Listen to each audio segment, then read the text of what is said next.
Yeah, I guess I'm live. I don't know. Give it a minute and find out. Hi, everybody. Long time no see. Gotta make sure everything's muted on my end so there's not a bunch of extraneous noise here. I don't know if Rumble's working or not. So, if either of you in the audience over there would be so kind to type something. Yeah, I have a Rumble channel for this channel, if you didn't know that. There's the link. And, I got to do my shameless whoring. I forgot that. Crap. I am really bad at this. Oh. How's everybody out there in chat land doing anyway? You guys doing awesome? This is a poverty stream. I'm going to be e-begging a lot. Not going to lie. It's going to have some e-begging because the axle on my car broke. So it's going to be a bit of a pricey little fix, as the kids would say. Pin message. So I thought I'd better do some streaming since I don't know what's going on with Monkey. I think he's sleeping. He hasn't been active in a little while. Did Monkey fall down and go, ow? I don't think so. I know he's not feeling good because his sinuses have been flaring up pretty bad. And he sounded pretty rough last time I talked to him. Betting Grand Monkeys came over and wore him out. I think he's tired from trying to kill Shatner. Yeah, I can be late, but I didn't really set a time on this, so I don't really know how that would work. Hi, Comrade Kitty. Hey, Peter. Hi, Evolved. Oh, hi, Richard. Sorry, didn't say hi. Hi, Oki. Going to include a sunshine stream. Eventually, I'll do one. I've been trying to get myself to do more streaming, mostly because of that whole car issue. Hey, Dangerous. Not on Rumble, but I jumped over and I have one playing over there. Hey, Dangerous. Yeah, I could. Hello, I see you. You're on both. Yay. What kind of car? I have an old Nissan Versa that I inherited, and the ball joint broke and pulled the axle out on the driver's side, and they quoted me $1,000. So I know I could get the parts for about $300, and I got a guy that's going to help me fix it. So I just got to do the money thing. Oh, thank you, Oki. Has some shekels. Oh, thanks, man. Appreciate it. Is Canada on fire again? Canada seems to be perpetually on fire these days. CV shaft? I don't know. I'm not a car guy. This big metal thing that runs to the tire that makes it go round and round came out and made me sad.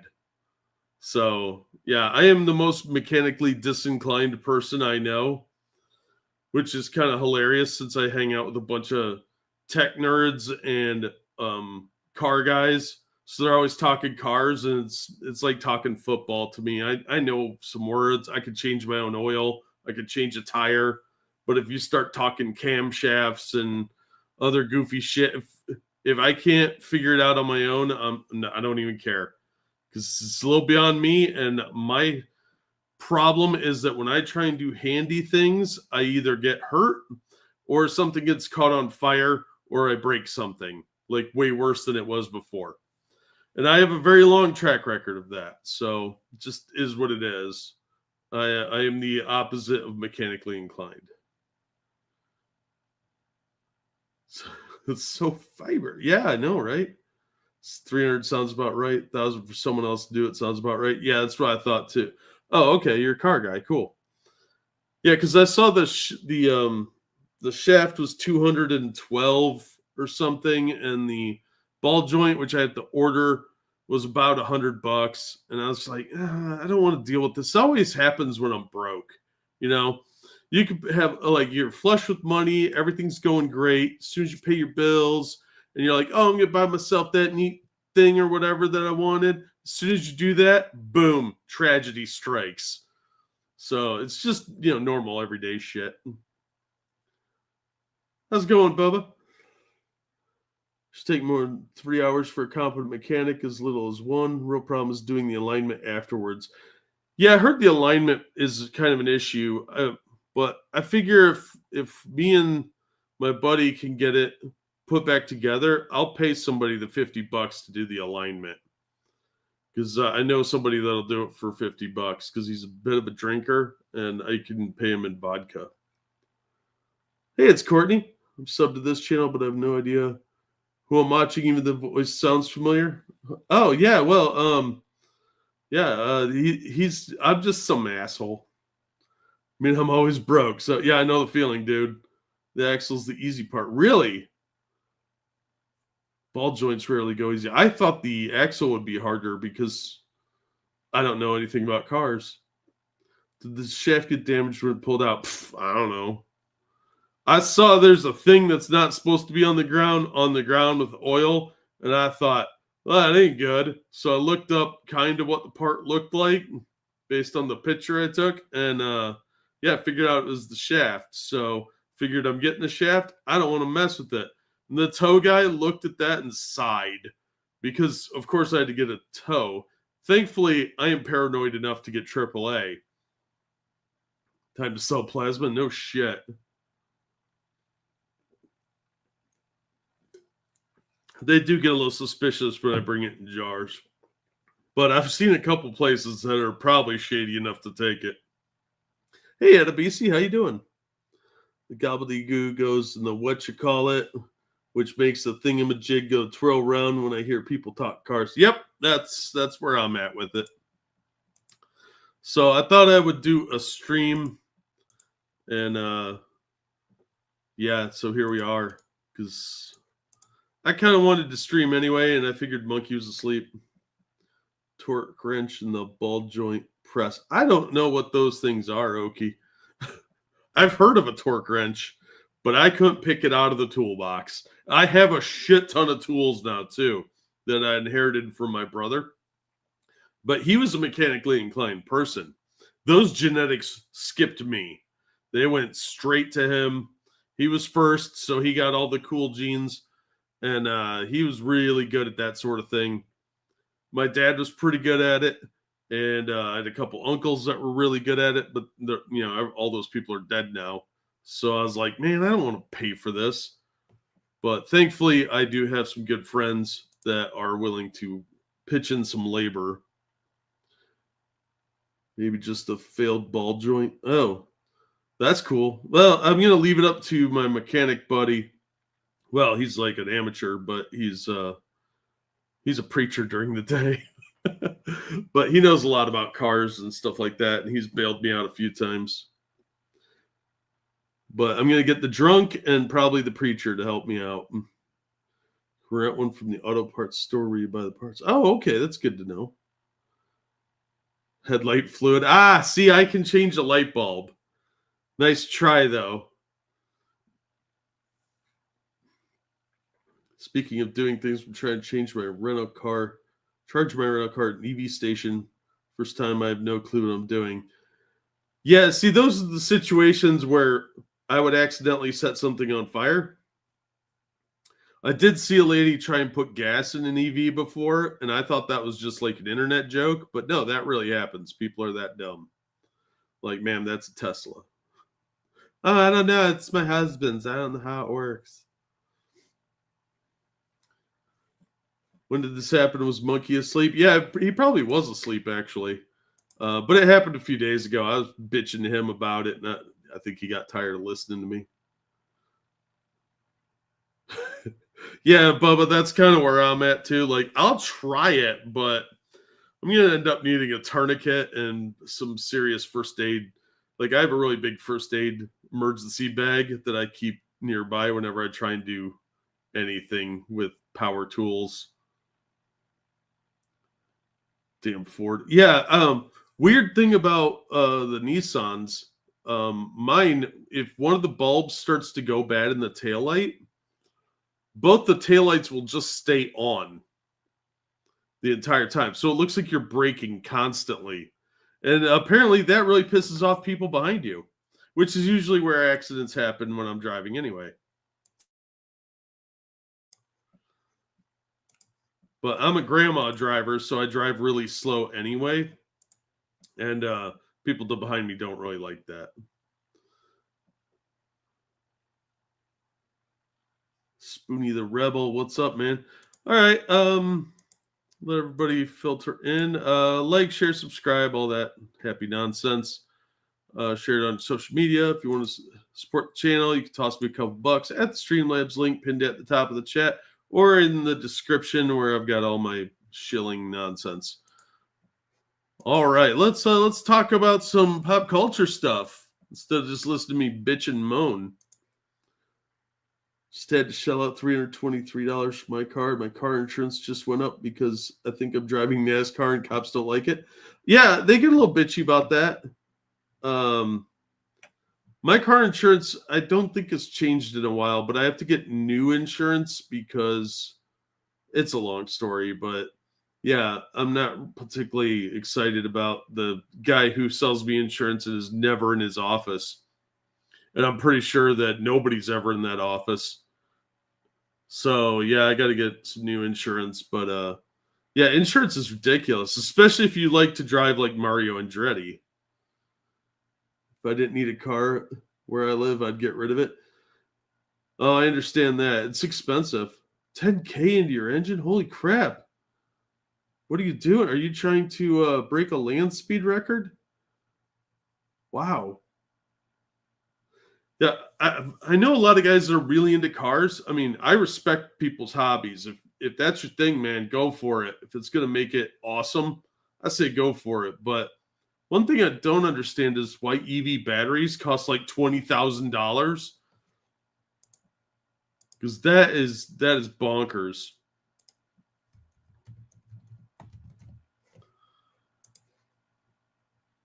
$400 HP.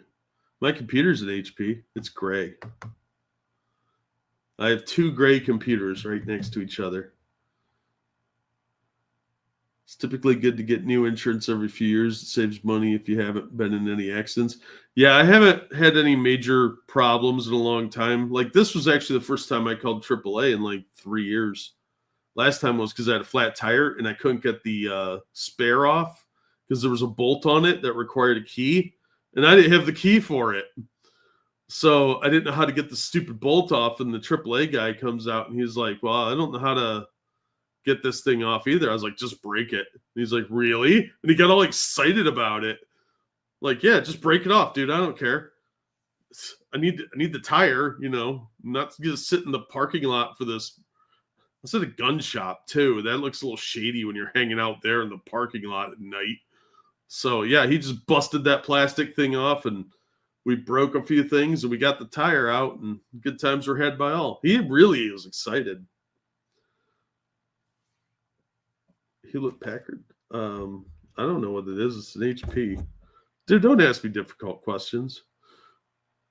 Replaced my engine in my 2011 Ford 2 years ago. That sucked. Oh yeah, my dad pulled an engine out of a van and switched it out one time. And he had bought this hoist thing for it. It was really cool. It looked like, you know, robot operation. And it worked great once he got it all done, but I didn't understand how he did any of it. He fixes things for a living, so of course he's excited to break shit. Yeah, that's what I've noticed is a lot of guys that like to fix things, they really like broken stuff. Doubling my horsepower. Nice.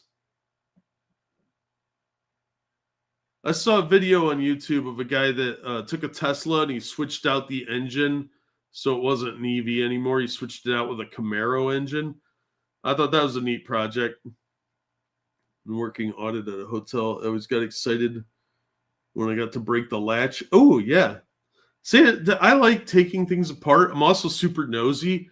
So I like looking in rooms where I'm not supposed to be, like employee only ones. That's a bad combination, really. Sure, but when I pull an engine out of a van, they call it kidnapping. Yeah, that's a different kind of engine. We're talking about the go power of the vehicle, not the smoke signal kind. Last time I had to call Racco. version of AAA. It turns out my car didn't work because the key fob had a chip and the fob fell apart. Oh my God. Yeah, see, I don't have anything that fancy. Mine requires an old-fashioned key. I don't trust a lot of the electronics in cars. I don't know. Maybe it's like a secret fear of an EMP or something, but I don't have a great track record with electronics. So I don't really trust all the gadgets and stuff. I just want a car that put the key in and it gets me from point A to point B, maybe has a radio. Otherwise, I couldn't use my phone to stream YouTube music or something, but I just really need it to be functional and reliable, relatively safe. I don't want a gremlin that's going to blow up or Pinto. My taillights stayed on one time with my last car. Researched how to fix it myself. Turns out it was a switch. Cost me $8. Wow. Yeah, with mine, you just had to replace the one bulb. That was it. It fixed the entire problem. And it took me a little while, but somebody actually did a YouTube video on it. And I was like, oh, okay, well, I'm going to try that because I had some spare bulbs. And I always have spare bulbs because that's what I get pulled over for is like license plate bulbs and tail light bulbs. So I always have spares of all the bulbs on the car, including the dome light.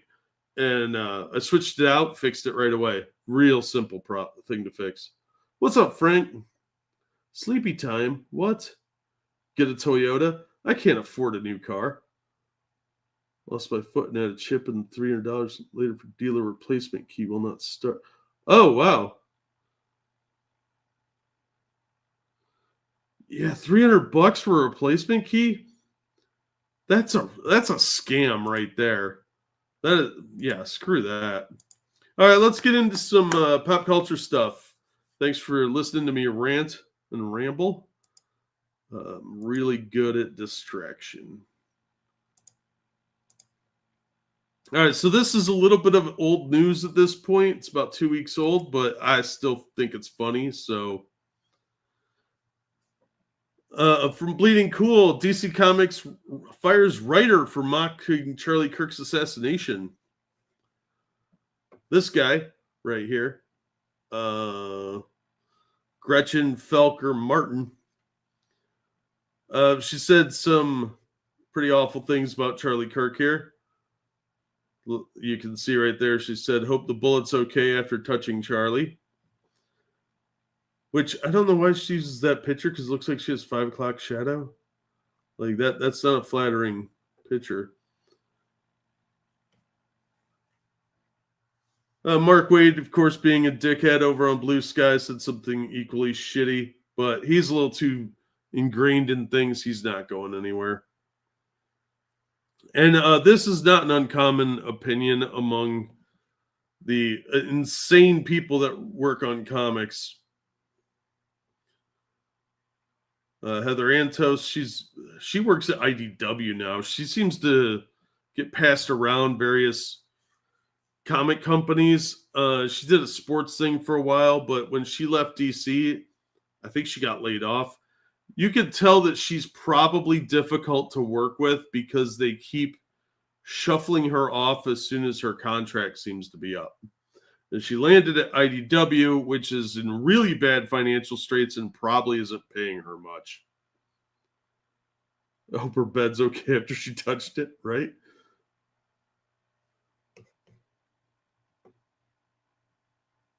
So, yeah, Eric Larson doing his usual weirdo stuff.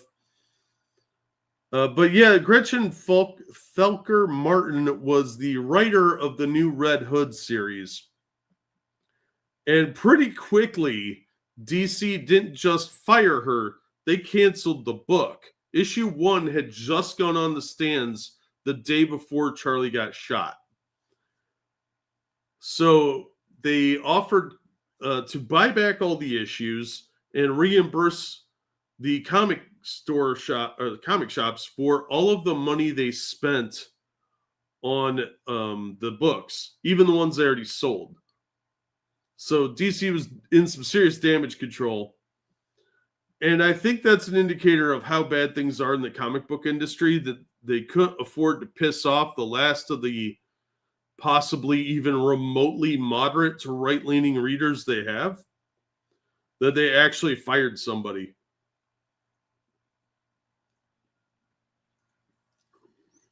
And I'm betting word came down from somewhere on high from Warner Brothers. But it's pretty gross. DC Comics released a statement late yesterday afternoon. This is a few days old, of course. This is from September 11th. The same day, issue 1 of this Ghoul's new comic hit stores, announcing that they had abruptly canceled its new mature-rated Red Hood comic series after releasing only the first issue on September 10th. Informing retailers that all future issues, including issues 2 and 3, will no longer be shipped and providing credits for copies already sold. The series was being touted as the publisher's first 17-plus ongoing series in their new continuity, so no doubt it was filled with all sorts of vile debauchery. This is the same company that released a book about Harley Quinn's farts. When contacted by Popverse for reasons behind the cancellation, DC Comics provided the following statement. At DC Comics, we place the highest value on our creators and community and affirm the right to peaceful, individual expression of personal viewpoints. Posts or comments or public comments that can be viewed as promoting hostility or violence are inconsistent with DC standards of conduct. Yeah, that's a load of shit because they've let their writers make all sorts of violent threats before and nobody ever said anything.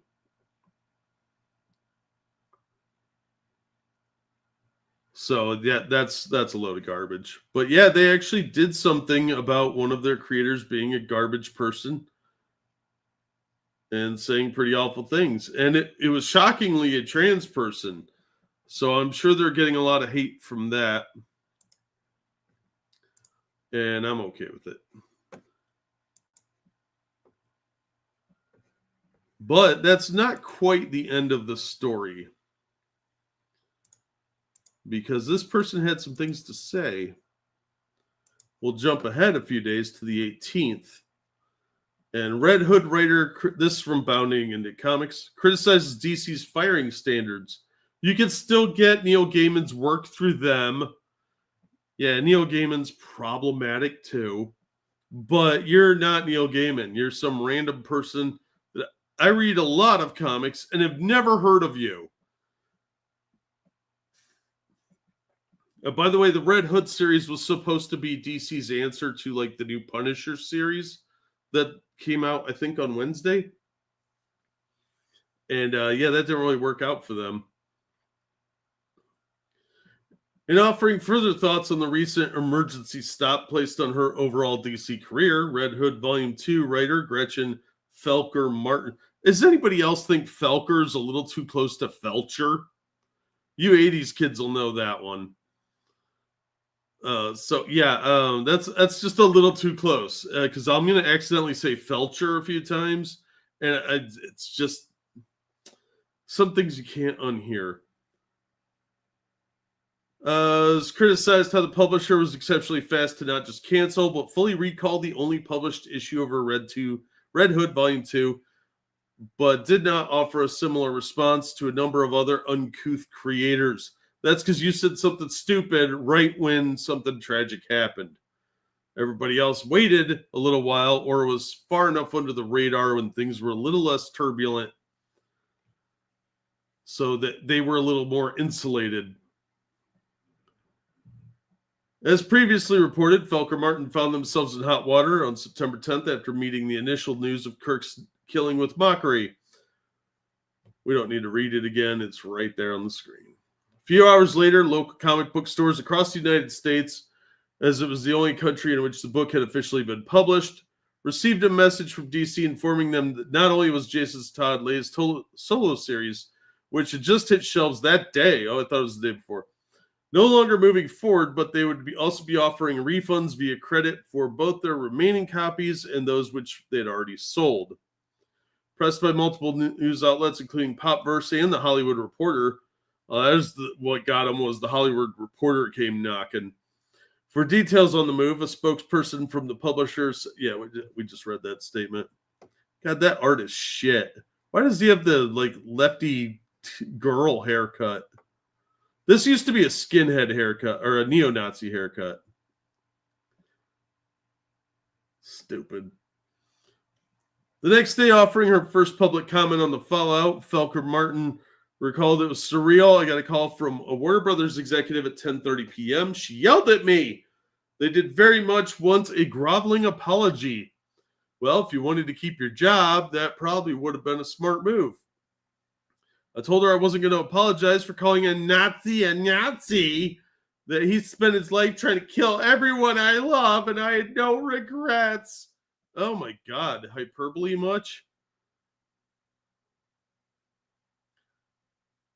Her name on Blue Sky is Scumbelievable. Wow. Fuck off, you idiot. Yeah, good. Yeah, I'm sure your standards are going to be really helpful when you're and you can act all high and mighty when you're in the food bank asking for free shit.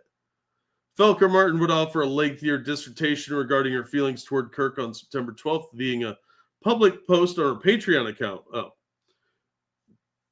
Why does a comic book writer have a Patreon account when you work for DC? What, are you going to write somebody a paragraph? Which, by the way, I have a Patreon. It's listed in the description. I give occasional exclusive videos and early access to the movie reviews. And whatever else I can get done in a late manner.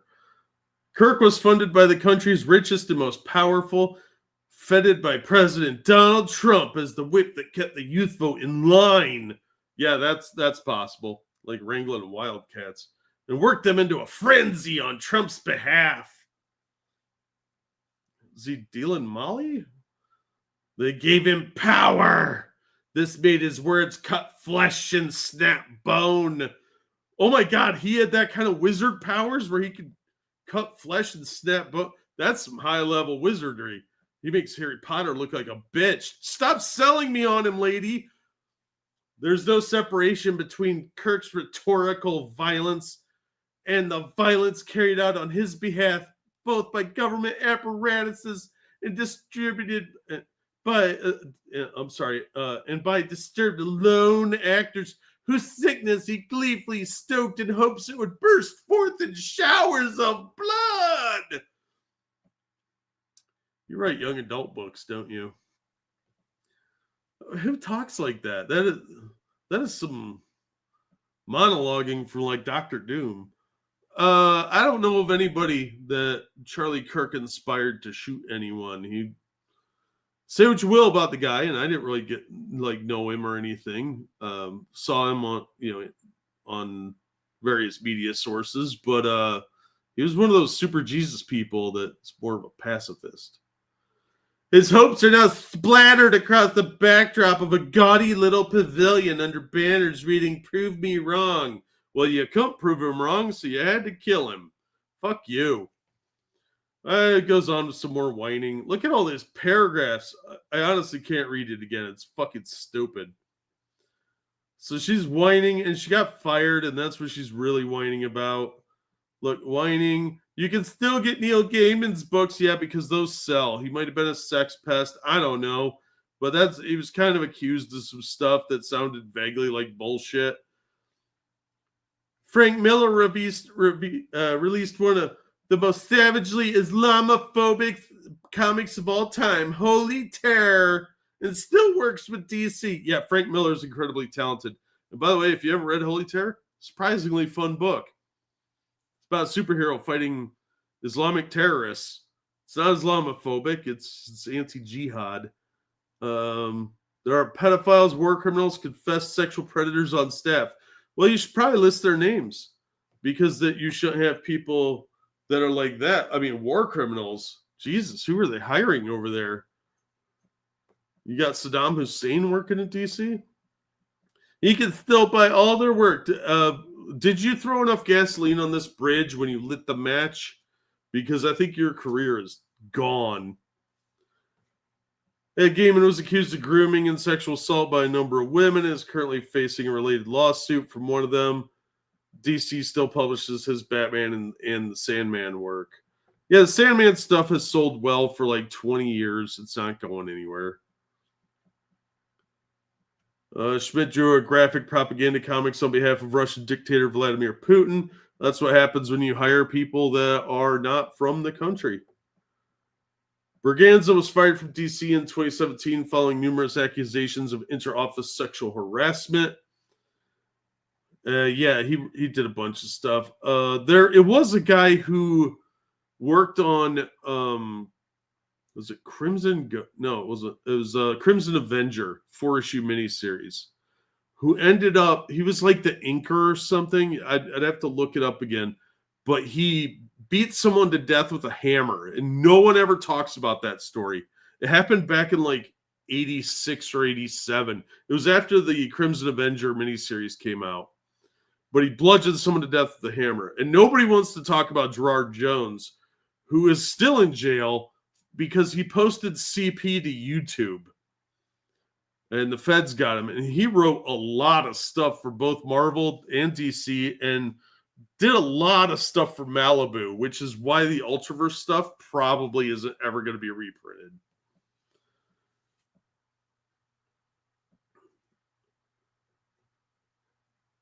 So yeah, this dum-dum got fired and is really butthurt about it. Wait, what? Yeah. I don't get the war criminal thing either. That's a little beyond me. But there's plenty of scumbags that have worked in the comic book industry, especially over at DC. They seem to have really poor hiring standards. I bet they mean Israelis, probably, or just Jews in general. People who are pro-Israel. Yeah, I don't think if I worked at any entertainment company, I don't think I would talk politics. It's just a terrible idea. Let's get through the comic book stuff, and then we'll talk about like TV and movies, and then we'll move into some gaming stuff and some toy stuff. So, first things first.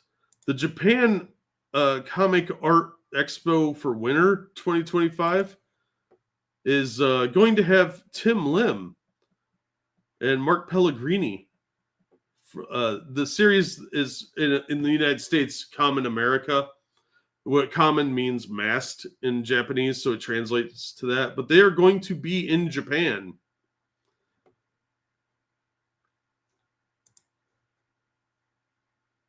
So that was pretty cool. And also, on top of that, somebody else is going to Japan too. Not me, I wish. And that is Doug Ernst, who does the Soul Finder books for Iconic Comics. So quite a lot of the creative team from Iconic is going to go over to Japan and go to the expo. Apparently, Common America is actually pretty big over there. They have a Japanese version, and there's even like some short cartoons. Oops, I should probably take my messages to myself off the screen. You watch all the weird videos I was saving.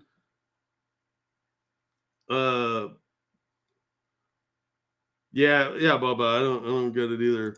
So if you're over in Japan on November 29th and 30th at the Science Museum, you could go to the Japan Comic Art Expo Winter 2025 and check that out and meet those guys. They go to BellCon a lot, which is in Texas somewhere. I don't know. I just work here.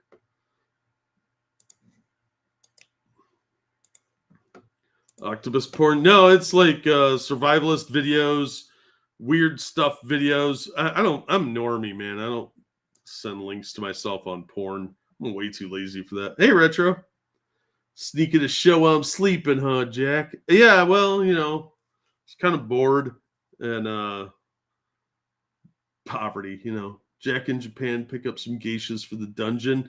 Yes, pretty much. They're small. You can fit two in a carry-on. I'm not above that. Common America even has an official VTuber. Yes. I do have the majority of the Common America books, and I have the omnibus books for the ones that I'm missing, which I think I'm only missing like volumes 5 and 6. So eventually I'll track them down, but I only reviewed the first one, and I thought it was really good story. The art's not the style that I particularly like, but I can see why people like it. It's kind of that Americanized manga. So if you're looking for some fun comics, there's a lot of good jokes in there. It definitely has a real manga feel to it. Manga feel to it. So yeah, it really does follow that vein very well. And they're really nice quality for what you pay too. I think they're like 10 or 15 bucks for a volume, and they are really high quality hardcovers. Hey, Brian.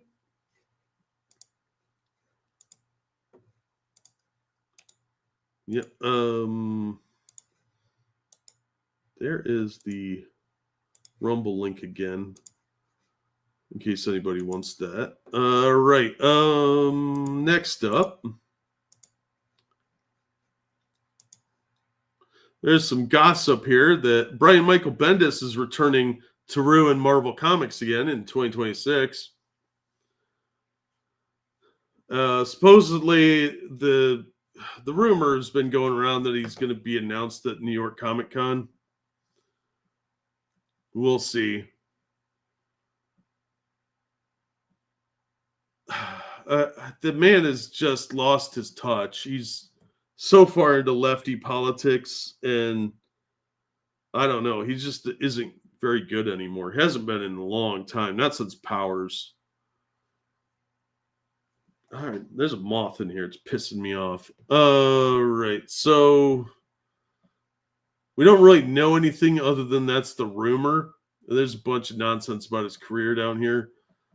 But he did co-create Miles Morales, or as I call him, not Spider-Man, and Jessica Jones. That series was okay.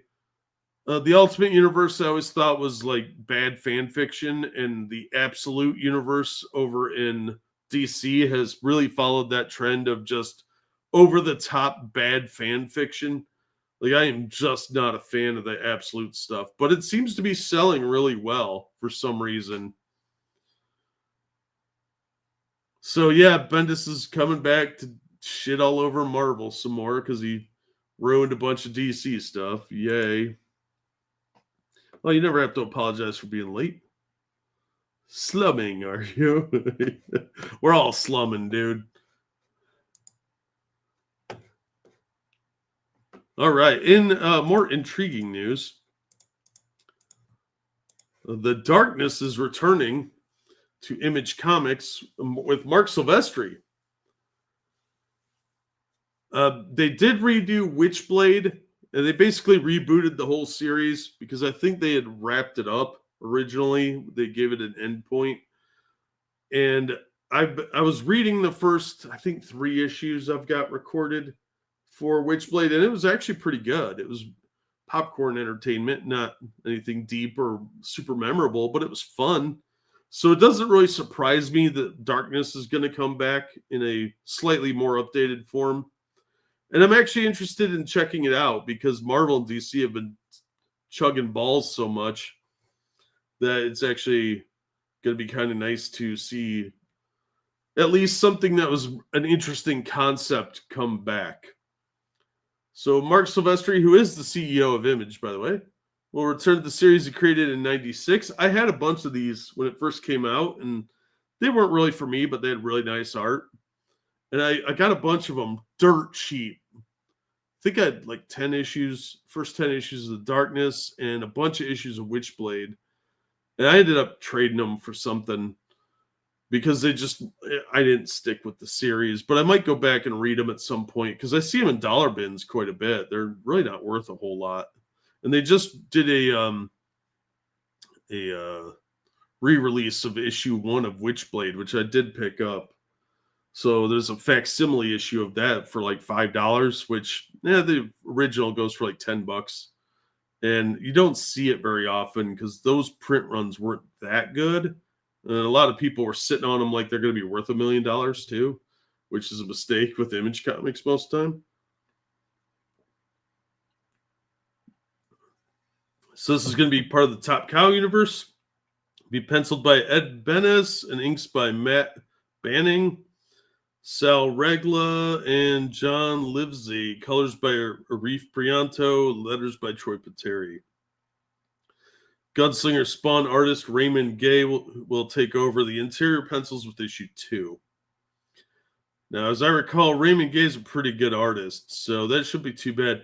If you haven't read Deadly Duo, which is Batman and Joker by Mark Silvestri, I highly recommend it. It was probably the best Batman Joker story in the last 15 years. It was really fun, really fast paced, and it had some really solid art.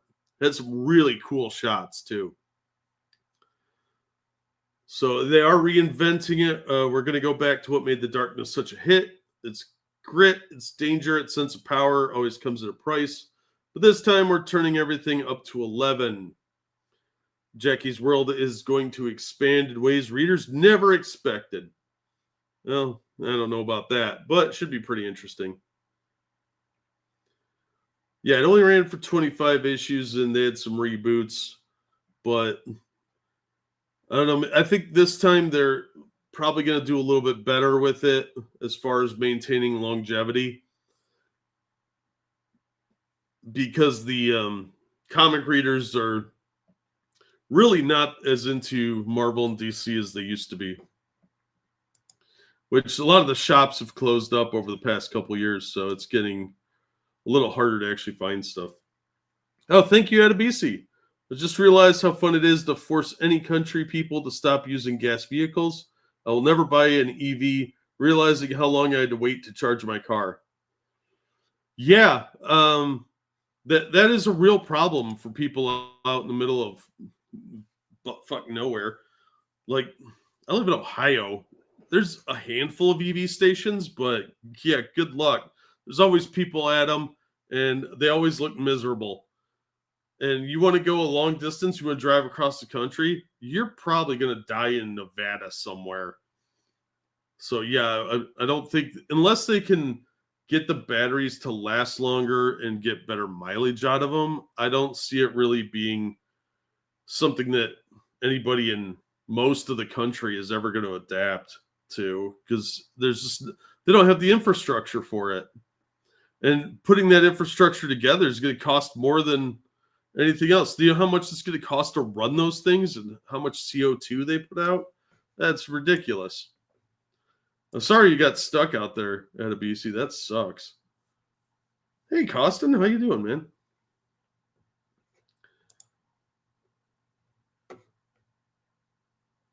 Oh, thanks for dropping the links, Brian. Appreciate it. Over on the Rumble machine there. Don't have much time in it. Yeah, I don't really like EVs. Just not a fan so far.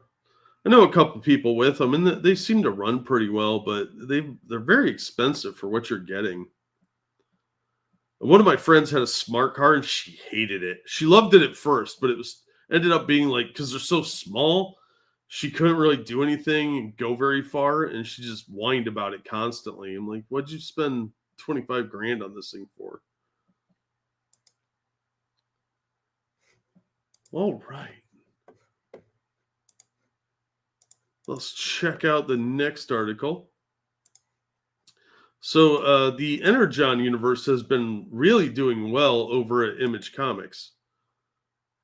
And of course, Robert Kirkman has decided to take over Transformers with plans to methodically expand the Energon universe. But don't worry about buying 567 monthly titles to keep up. We're not looking to blow up anyone's budget. You lying sack of shit. If you've never read Robert Kirkman's books, I tried reading Walking Dead. I tried reading Void Rivals, which is the one he currently works on. Just wait for the trade paperback. The man takes forever to get anywhere. He does 6-issue story arcs because he can't do anything less. He cannot condense a story to save his life. He does storyboards for TV shows. He doesn't write comic books. He thinks he writes comic books, but he doesn't. It takes him way too long to get to a point. I have never seen a single issue story from this man. I don't think he's capable of it. Everything is really drawn out and slow. Like something is killing the children slow. Like, oh, it's going to take 10 issues to get to the point that could have been done in 3. Like, your story arcs don't need to take a whole year, dude. And that's basically what he's explaining here. Transformers is doing really well. And when he takes over, it's going to take forever to get anywhere. And it's going to be long winded and drawn out with a lot of blathering that doesn't need to be there, extraneous scenes. He's the Stephen King of comic books. Takes fucking forever to get anywhere. And there's lots of ancillary crap that doesn't mean anything in there that could have been cut out. Oh, I got to see 3 panels of people staring at each other. And then, let's do like, what was the Radiant Black, where we have 8 pages of talking about oatmeal and breakfast. Seriously, I think it was issue 2. I checked out immediately. I'm like, this is $5 waste of money. Never reading this shit again. 8 pages. And it was the end caps, too. Beginning and the end, you had to read about this dude talking about oatmeal with his dad. Because I can't get a job. Oh, it's oatmeal's the richest. Shut up.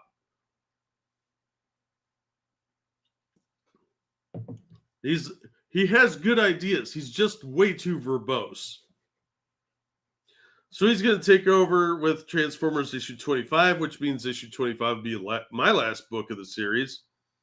And I'll just buy the trade paperbacks after that at like Ollie's for $4. Ollie's is a discount outlet for those of you that don't know. If you're old enough, you remember Big and Small Lots, what they used to be back in like the 80s. It's a lot like that. Only they have a much crazier selection at Ollie's. I love that place. We're supposed to get one near me, and I'm super excited. Of course, I'm also excited about Jersey Mike's. When I drive by it, I'm like, ooh, Jersey Mike's. So it doesn't take much to impress me. Though Kirkman undeniably has his own style and storytelling sensibilities, yeah, that's a nice way of saying long-winded bullshit, so you have to buy 6 issues. Kirkman tells Newsarama that his plan is to keep the transition as smooth as possible for existing readers, while also slowly, methodically expanding the Energon universe. Everything this man does is slow, methodical, 50-50 on that one. It's ridiculous. They okay, so for those of you that don't know, the Transformers are in the Energon universe. G.I. Joe is in the Energon universe. G.I. Joe, a Real American Hero, is not. And they've had several one-shots that are related to Real American Hero, and some that were a couple mini-series that were related to the Energon universe. So if you see the Duke miniseries, Scarlet, Cobra Commander, or Destro, those miniseries are part of the Energon universe. And you could tell because the art is way shittier. The stories are pretty good, but the art is just dog shit. Same with the Transformers. The Transformers look awesome in their book. They look good, but they definitely have a lot of manga influence. And the art for the humans looks like dog shit. I mean, there are a lot of people that like it, don't get me wrong. But I'm grossed out by it. It's just ugly. The people look, their physique changes from panel to panel a lot of times. And they do that weird exaggeration thing where people's limbs are hyperextended for the purposes of action. But you Japanese manga fans will understand what I'm talking about. So he's like Tolkien? No, he's worse. Tolkien actually gets to a point a lot faster. There have been times where I was reading some of Robert Kirkman's work, and I had to go back and reread 5 or 6 issues because it's a monthly book, you know, and you may have a good memory, but you're not going to remember all that blathering and bullshit extended scenes for that long. So I had to go back and reread them and try and get caught up. And I was like, I'll just buy the trades. This is a waste of money. So that's what I'm going to do with Transformers now. And Daniel Warren Johnson's art, he's the writer currently. It's been a pretty good run, what I've read of it. I've got all the issues. I just haven't had a chance to read them all yet. Oh, she's wearing a COVID mask. Look at that. Nice face diaper, loser. Way to be outdated already. See, the droids look pretty cool. But you can tell, like, this guy doesn't understand physiology because, like, the arm here doesn't match the arm here very well. It's the main flaw in the book. See, the cover's cool. He's pulling his tape cassette out. Excuse me. I'm working on a cold myself, so. Hey, Penguin. Back in the early aughts with Hasbro owning D&D, G.I. Joe, Transformers, why the hell did G.I. Joe and Transformers not appear in D20 Modern? Because corporate executives don't know their audience. Most of them aren't even going to commit to staying at the company for more than a few years. It's all launch pad. They're just there to make an impression, make some kind of change, and then they can use that to market themselves to a different job. They don't actually care about their IPs. People don't stay at the same jobs anymore. That's actually a pretty cool cover. But again, the gun is gigantic looking. But yeah, I'm not excited about him taking over. This cover artist, excuse me, is pretty good most of the time, but every now and then there's one that you're like, what are you doing, man? But it's kind of hard to screw up the vehicles, or even the robots, honestly. There's pretty consistent look to them. That's JLE, it's got to be. Look at that. Your joints are right here for this giant boot thing. That's a poor design flaw. See, that's the problem I have with JLE's art. You look at it and you're like, wow, it really pops. It's pretty cool. But the closer you look at it, the longer you look at it, you're like, what the hell is happening? You know, this tiny little knee joint that's moving this big old monster elephant leg. Where's this leg at? Like, were you not going to finish the art? And why is this forearms like Popeye? And you got a tiny little joint here. The colors are good though. And as long as you don't stare at it like I do, it's fine. So yeah, Robert Kirkman's gonna ruin the Transformers book. He's turning it into a trade paperback format, basically, because anybody that buys the single issues is just a sucker at this point. Exaggerated manga style doesn't even work in every manga it's used in. Oh, I figured. Did the Transformers carry the Omicron variant? That'd be hilarious. Thank you, Evolved Potato. There are a few spots in Australia where they tell you even a normal gas-powered car doesn't have the range to make it. EVs are basically unusable if they are used outside of a built-up city. Oh, I'm not surprised. You guys have massive distances between your locations. I can't even imagine what it's like to try and drive across the coastline, let alone the outback. Like, are there roadways that go through the outback? I assume you could go around because most cities are on the coast. But I don't know. Your towns and cities look pretty far apart. I've never been to Australia. I've heard great things. But seems like there's a lot of distance in very secluded towns, which is probably why movies like Wolf Creek happen. Did you watch the Witchblade TV show? Yeah, it was based on the comics loosely, and the woman in there, I think that was Claudia Christian. She was really cute.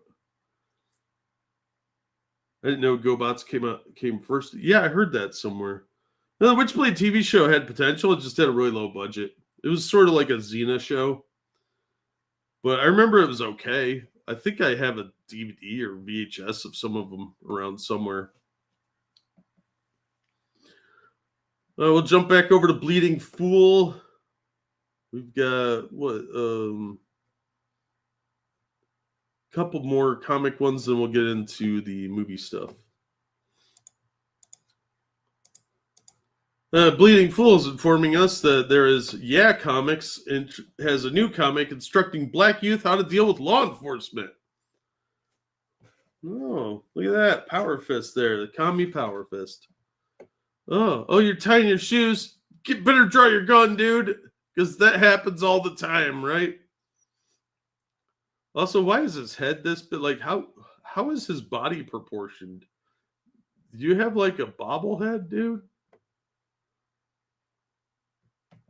Wise Billy Penn news site wrote coverage about a comic focusing on youth and law enforcement produced a youth support movement in Philadelphia. Oh, wonder if I could get a copy of that. Kendra Van D. Water has always been passionate about helping youth.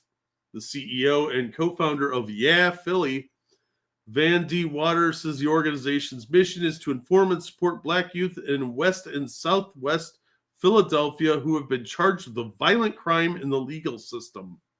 Yeah stands for Youth Empowerment and Advancement Hangout. That doesn't sound like a gang. A lot of our services are holistic support, and the goal is to help young people become self-sufficient and stay in the community with services instead of being incarcerated. Oh, keeping criminals out on the street. Got it. We do a whole bunch of different things such as educational programming, skills and employment programming, our court program, which provides private representation and court advocacy, and we have a hangout space for young people to come and get support with things they need. One of Yeah Philly's newest initiatives is a comic book, but not your standard comic.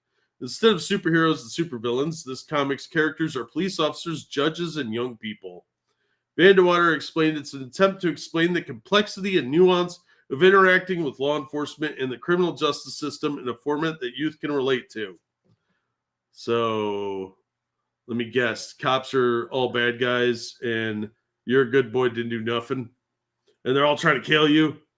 So the comic book came from the idea that knowing your rights with interactions in law enforcement is a lot of information. No, it's not. It's pretty straightforward. And oftentimes it's too much information for young people, for anyone, adults as well. Am I being detained? What is the infraction I'm being detained for? At this time, I wish to invoke my Fifth Amendment right to remain silent and my Sixth Amendment right to an attorney present when questioned by police. Pretty straightforward. If you don't know the law, if you're not in this work every day, you're not always going to know what to do. Yeah, keep your fucking mouth shut and don't answer any questions. Hey, you know how fast you were going? I'm sorry, officer, I don't answer questions. I don't want to. Can I just get my ticket and go? Because they're going to write you a ticket if you invoke your rights.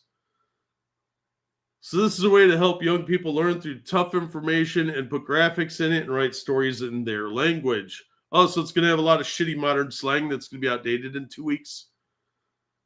What I hope is that this comic project portrays law enforcement rationally and not in some exaggerated, forced rendition that some recent entertainment productions, comics included, have been using that depicts law enforcement as one-dimensionally evil for the sake of bizarre leftist agendas.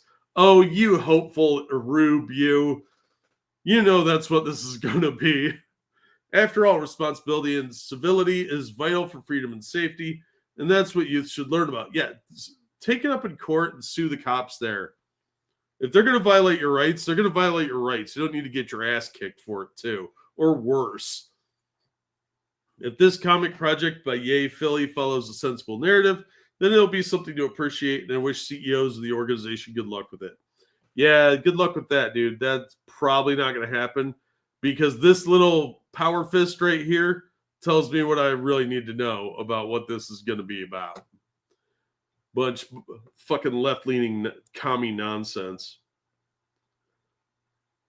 Yeah, because the increased crime from lax courts isn't bad enough, right? Philly's a shithole. Be polite and follow instructions. Yeah, don't get yourself killed. It's really not worth it. You want to write a comic book about how to do something important? How about how to survive a kangaroo attack? That's way more likely to be of a concern to me. Mostly because I don't live near them. So if a kangaroo shows up in my neighborhood, I want to know how to survive because those things are fucking scary. Yeah, I apparently have a weird fear of kangaroos. Don't judge me, Evolved. So Absolute Green Arrow is coming out, and I already expressed my disdain for the Absolute comics. So let's take a look at what we got here, which is Absolute Green Arrow is fighting Absolute Jeffrey Epstein. Yeah, you heard that correctly. DC Comics is already Panarch Pixel and Raphael Albuquerque. Absolute Green Arrow, a 6-issue limited series in the Absolute universe in the spring of 2026. But the character will be making their first appearance in the upcoming Absolute Evil, alongside other powerful multi-billionaires, including Hector Hammond, Ra's al Ghul, the Joker, and Eleanor Thawne, with Veronica Cale from the U.S. government, as they look at all the hidden 20th century history of the Absolute Universe. Now, you're looking at this art like, wow, that's really good. No, this is Neil Adams' art from like 50 years ago. All right, this is from Green Arrow, Green Lantern, issue 76, which was kind of lefty bullshit back then, but it's way more tolerable than the nonsense they're drilling out now. So they kind of mislead you with all this cool Neil Adams and Denny O'Neil stuff instead of showing you the actual art. Now, let's see if I can take myself off the screen here so you can get a better view of that. There we go. And you're like, look at this. This art looks pretty good, right? Like, this actually took some time. And they keep showing you this because if you saw the real art, you'd see this bullshit down here. Look at that shit compared. You look at that and you're like, where's all the detailing? It takes these guys the same amount of time to draw this shit on a computer that it did for Neil Adams to do all the detailing and shading work that he did here. I mean, are you guys trying? Because look at the detailing. You get the railing. You've got like the carpet torn up here. There's a little bit of hatch work here. It's not super detailed in most of these, but you've got some really good like shading for the folds and the contours and the clothing. And then you go back down to this shit and you're like, this looks lazy. Like, you have a little bit of shading, so it looks like he has man boobs there, but nowhere near on the same level. The coloring techniques have gotten a lot better because there's a lot more computer art done. And a lot of that came about in the mid-90s when Marvel bought Malibu up, because Malibu had newer printing technology and Marvel wanted it, so they just bought the entire company. Absolute Evil is going to be written by Al Ewing, who is incredibly hit and miss. Giuseppe Camcoli and Stefano Nisi in October. And then Absolute Green Arrow is by Pornick, Picklehole or whatever, and Raphael Albuquerque. Which it could be okay story. I don't know. I'm not interested in Jeffrey Epstein getting attacked by Green Arrow. I don't give a fuck. Okay. Especially considering how many sex degenerates and pests seem to work in DC these days.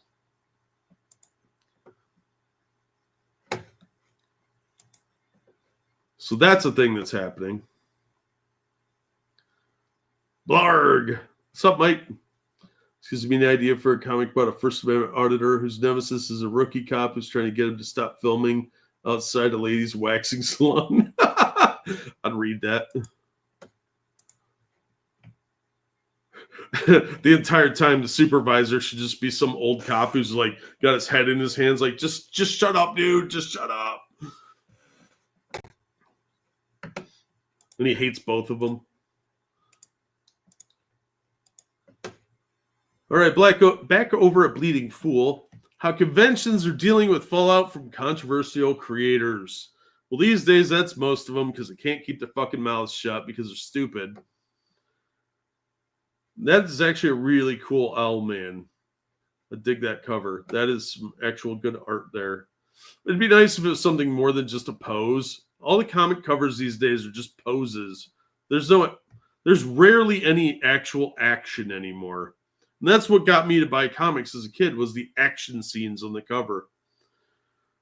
So the Muddy River News of Quincy, Illinois covered the local Fall Con, where conventioners appeared to be trying to stay out of the whole flap involving DC's recent employment of far-left Gretchen Felker Martin, who was dismissed by management and had the Red Hood series canceled after a single issue after the dude in a dress wrote an incendiary post on social media about the tragic murder of right-wing campaigner Charlie Kirk.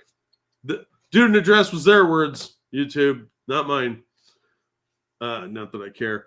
FallCon opened its 3-day run in Oakley, Lindsay, Carter Friday, as word spreading about the cancellation of the Batman spin-off series Red Hood. Although the post was deleted, screen grabs continue to circulate. Yeah. Comics Twitter is one of the biggest crybaby cesspools I have ever seen in my life. I rarely follow any accounts anymore because people just whine. They whine about the dumbest shit. And then you've got the Comicsgate crowd who are just starting to really bitch about not getting their Cyberfrog book after 4 years, and Rainbow Brute's like 4 years behind or some bullshit. I don't fucking care. Don't give any of those ass clowns your money. I only back like 3 different companies that I know deliver. I'll back Iconic Comics, Top Secret, and I don't even remember who the third one was. But most people don't even finish their damn books. I'm still waiting on several books that are easily 5 or 6 years behind now. And I'm just giving up on them. It's just money thrown down the drain. It's a visual medium. That's what they should have. Yeah, but they don't. These aren't people that care about their medium. They care about the message at a BC. So they care more about getting out like their talking points. So they just have people sitting around drinking coffee or eating or at a bar hanging out, and maybe some action will happen for a page or two, and then it's right back to jibber jabber. They don't understand that it's a show don't tell medium. And it's really frustrating as a lifelong fan of comics. And I took 10 years off in between reading comics and sold all my collection off. And then when I got back into them, I was like, what the hell is this crap?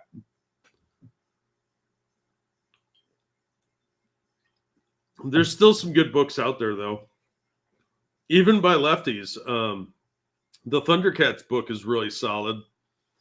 And Space Ghost has been really good. I just picked up Speed Racer. I got to review the first issue. But that looked okay. The Phantom book that's coming out looks pretty good. But yeah, most of the stuff is not the big two anymore that I read. I've got some like World's Finest and Justice League Unlimited I'm behind on, but haven't been reading a whole lot of Marvel and DC lately. Where were we? Comic book vendors taking part in Quincy's weekend show told Muddy River News they are not impacted because they deal in vintage comic books. Still, it made for some interesting conversation, although they talked with Muddy River News on the condition of anonymity. Yeah, they don't want their stores getting burned down. I think in these cases, publishers generally don't want to taint their brand, said one seller of the decision. It might be from a marketing standpoint. They can't afford to taint their brands because the comic industry has shrunk so much that there's less than 1,500 comic shops in the whole country. And it's a dying medium because these people pissed off their fan base. People that like me that have been fans for decades, they told them to fuck off and they didn't want their money. And that's stupid. You shove your whales away and they're not going to bring their kids in. So you're no longer having young people read your books, which by the way, I did see some comic books from DC at a Dollar Tree, which really surprised me. So they had some like stripped down old comic books like New 52 era. They took all the ads out and they're like $1.25, which is great, but nobody wants to read those because they're all part one of a 6-part storyline. Why didn't you reprint some vintage stuff from your old 99-cent line that had a complete story in it, you dumb shits? If DC management really did want to protect their reputation, they'd never have approved a story as repulsive as Identity Crisis back in 2004. That was hurtful to women and victims of sexual assault. It was pretty insulting.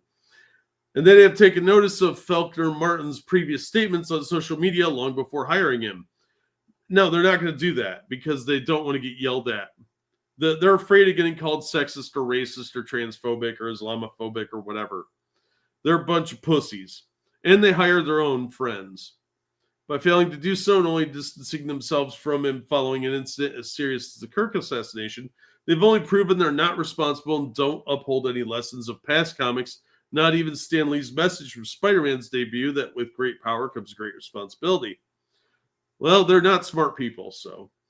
Also, doesn't a moral standpoint count far more than marketing? Probably not. And on that note, a terrible person looks like it may be formed if we don't keep a reasonable eye open. DC's asking, we already kind of went over that. It could be a collectible over time and more valuable. Yeah, people that sell vintage comics are going to buy up those last couple copies. Uh, it'll fall back, just like the Wolverine issue where he uses a slur for Jewish people, and it was accidentally printed that way, and he was supposed to call Sabretooth a killer and actually used a different K word when it went to press, and editors don't do their jobs. So it slipped through, and yeah, that was a big old no-no. And that book was worth like $50 for a while. Now you can get it for the same price or like 25 cents more than the other one. I picked one up for like $2.50. Comic books have been controversial dating back to the 50s. I'd go back a little further than that. When the industry decided to self-regulate and form the Comics Code Authority to avoid congressional regulation. They were trying to avoid the Un-American Activities Committee more than anything, I think. Comic books that clear this voluntary content review are denoted with the seal at the top right corner of the cover. They've dissolved that, so it's not even a thing anymore, but it did tone down a lot of the violence and graphic depictions of like the undead and things like that. It was mostly due to EC Comics and true crime stuff, which involved people getting shot and sketchy looking undead creatures. Though for years, certain editions have been pulled from the shelves because of artwork errors, hidden messages, or controversial content, including the T plus for teens and up. Spider-Man reigned #1 in 2006 because of panels showing a naked and elderly Peter Parker. There was also a book that had a shadowed version of Batman's dong, which I think was Batman Damned issue 1 or 2. And they edited that scene out in later editions. And there have been other ones that have had to do this for. There was a X-Men Gold issue, I think issue 1, where there were a bunch of messages hidden in there by the artist who was very pro-Islamic.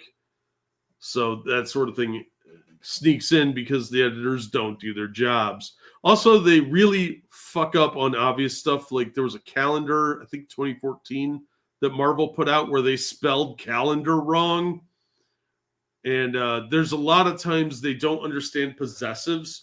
So if you're talking about like trying to think of a name, Isis, the character Isis, and it's possessive, you put an apostrophe after the S in her name. You don't need an additional S.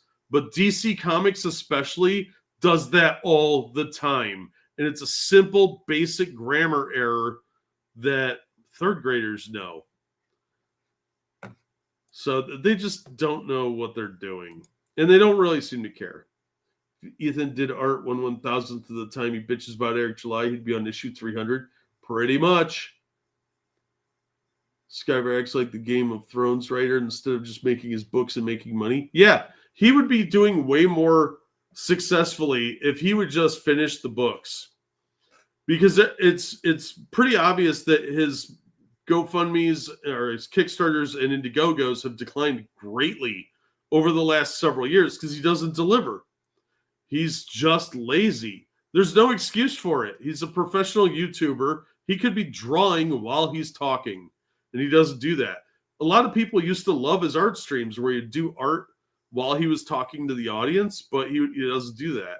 And he just runs these campaigns and then takes forever to fulfill them. And he was a very popular artist for a very long time. I'm not a huge fan of his style. I think it's like JLE. I was talking earlier with that Transformers cover. It looks good until you look closely at it for a long period. Oh, there's Gerard Jones mentioned. Haha. So yeah, they're trying to be a little more discreet, especially at conventions.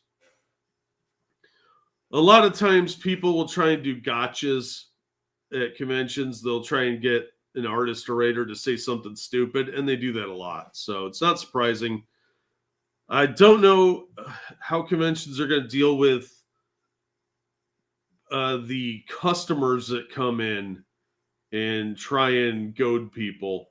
I have a feeling that a lot of them will throw people out, but the conventions really can't afford to do that too much. So people just need to stop being dickheads all around.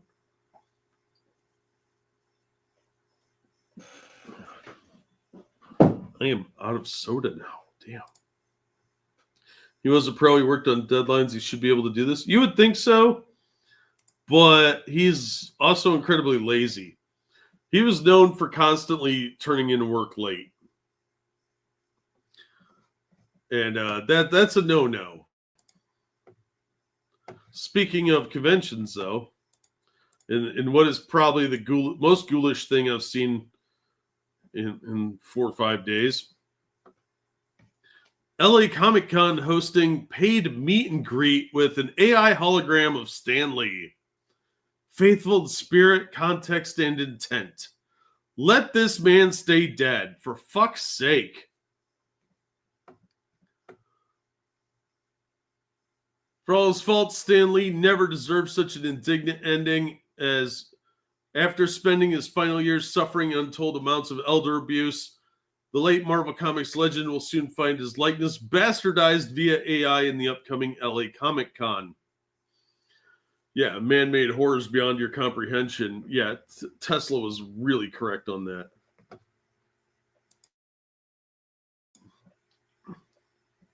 For just $20 a ticket, because they're not milking this, or $15 if you bought ahead of time, and a $3.50 service fee, LA Comic Con attendees could grab a ticket to the Expo's Stan Lee Experience, which bills itself as a 1,500 square foot interactive immersive hologram experience celebrating the legacy of the legend who started it all. This seems a bit disgusting to me. You have an opportunity for a 3 to 4 minute solo conversation with a hologram of Lee, photo op where you can take a picture with a hologram. If you could see my face right now. Jesus. Produced by Cartoon Studios, Stan Lee Universe licensing branch, which is, I think, still being contested largely. As headed by former Marvel Studio Executives VP Bob Sabuni, this man-made horror beyond comprehension will allow attendees to have a live interactive Q&A described as a 10 to 15-minute group conversation with an opportunity for a 3 to 4 minute solo conversation. Why does this sound like a porn theater? And take a selfie with the AI-powered hologram of the Spider-Man creator. The hologram itself will appear on digital box projectors provided courtesy of holographic communications platform Proto Inc., whose technology was notably used for a recent string of interactive mirror kiosk-style advertisements for the Conjuring mirror. Regarding what kind of conversations fans will be able to have with horrifying homunculus, Sabuni told The Hollywood Reporter, we never put words in his mouth that aren't in line with things he spoke about in his lifetime. So I can ask about the things dong, like in Mallrats? Fortunately, with decades of footage capturing his thoughts on so many subjects, like the things dong, he can build a voice that stays true, not always word for word, but always faithful in spirit, context, and intent. That sounds like a load of bullshit to me. As previously reported, following Lee's passing in November 2018, his likeness fell under control of Stan Lee Universe, which began licensing it out to various companies starting in 2022. Such licensees include Madame Tussauds Wax Museum, trading card manufacturer Topps, and Disney, the House of the Mouse contract, including notable rights to feature Stan the Man in their films, TV shows, and theme parks. I have an action figure behind me. Behind me, I have a glass display case that I'm pointing at that you guys can't see, so I don't know why I'm pointing at it. But I have a Masters of the Universe Classics figure of Standor, which is Stan Lee dressed like Galactus. I managed to order them.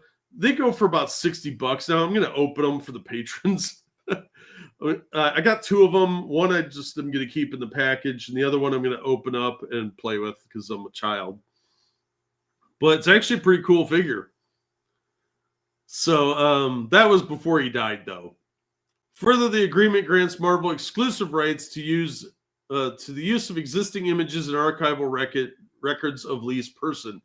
Marvel had a lot of Stan Lee stuff because he worked there for so long, so that's not too shocking.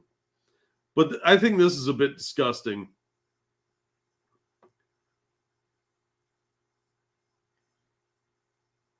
So yeah, expect Stan Lee to show up in a hologram if you're going to the LA convention. Milk that cash cow? Yeah, pretty much. I think it's gross. Thank you again, Evolved Potato. Something that has great cover art is a manga called Monster Musumi. They're very detailed and really pull you in. Yeah, it's all art of very sexy, very busty girls. They really know how to target their audience. Well, you're selling me on it. I'm not big into big old boobies, but I do like ladies. Monster Musumi. I'm gonna look. I'm doing it live.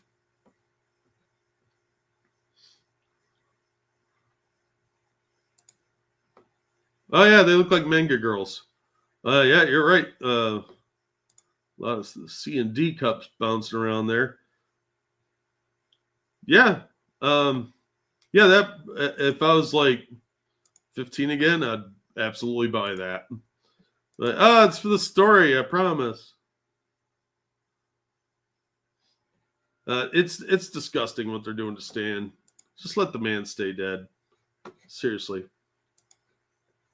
All right, let's talk about the new Harry Potter TV show. For those of you that missed it, this announcement came out a couple days ago.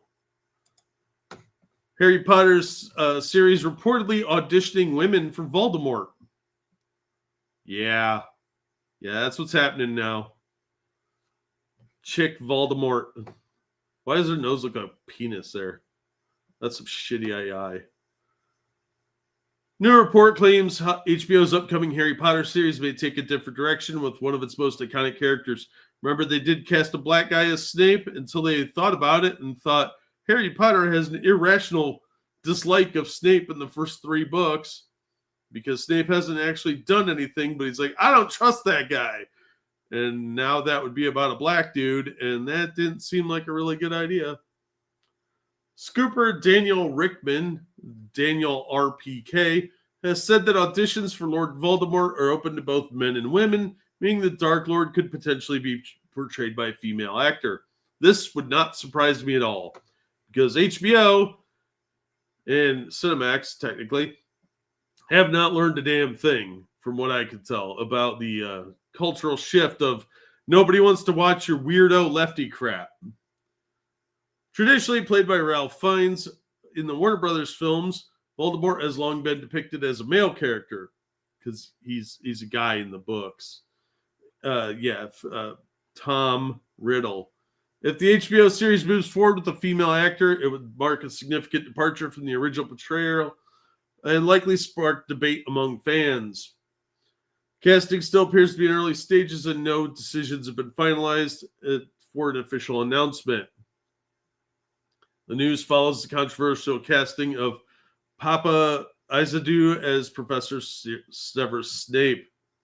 This is the cast so far, as I understand it. John Lithgow will be fine as Dumbledore. They'll probably give him a wig. And I think she's playing McGonagall. I don't know about the others. The cast includes Dominic McLaughlin as Harry Potter. I assume that's that little kid that says Dominic under here because I'm smart. I'm good at puzzles, guys. Arabella Stanton as Hermione and Alistair Stout as Ron Weasley and John Lithgow as Albus Dumbledore, alongside a large ensemble of Hogwarts students, staff, and other key figures from the story. Warwick Davis will reprise his role as Professor Flitwick. Well, at least they got one casting, right? This kid looks fine. I don't know. He looks like a little British kid. Maybe a really ugly Rachel Maddow kid. I don't know. They'll be on HBO and Max, including in upcoming international markets such as Germany, Italy, and the UK. It's written and executive produced by people I don't give a fuck about. So yeah, they might be casting some ugly bitch. This is AI fan art. Just ignore that as Voldemort. So get ready for that one, guys. Well, Voldemort did try and kill a baby, so at least that's on character. Wow, true, but wow. Probably wants her name from Wicked. Oh, yo, damn, I didn't even think of that. Yeah, I saw where she was playing Jesus Christ, and I saw some stills from it. I'm like, why are you hiring this trash actor? For those of you that didn't know, South Park missed an episode. This time, they issued a statement saying that it was their fault that they didn't get the episode done in time. So it's actually another week off for them. But they're like, oh, whoopsie doodle, we didn't get it done. Is basically the extent of it. And that's all they said. They're tranifying Potter with Harriet Potter. Dude, I won't put it past him at all. Oh, you hadn't thought about that? Well, you're welcome for that image. Yeah, thanks.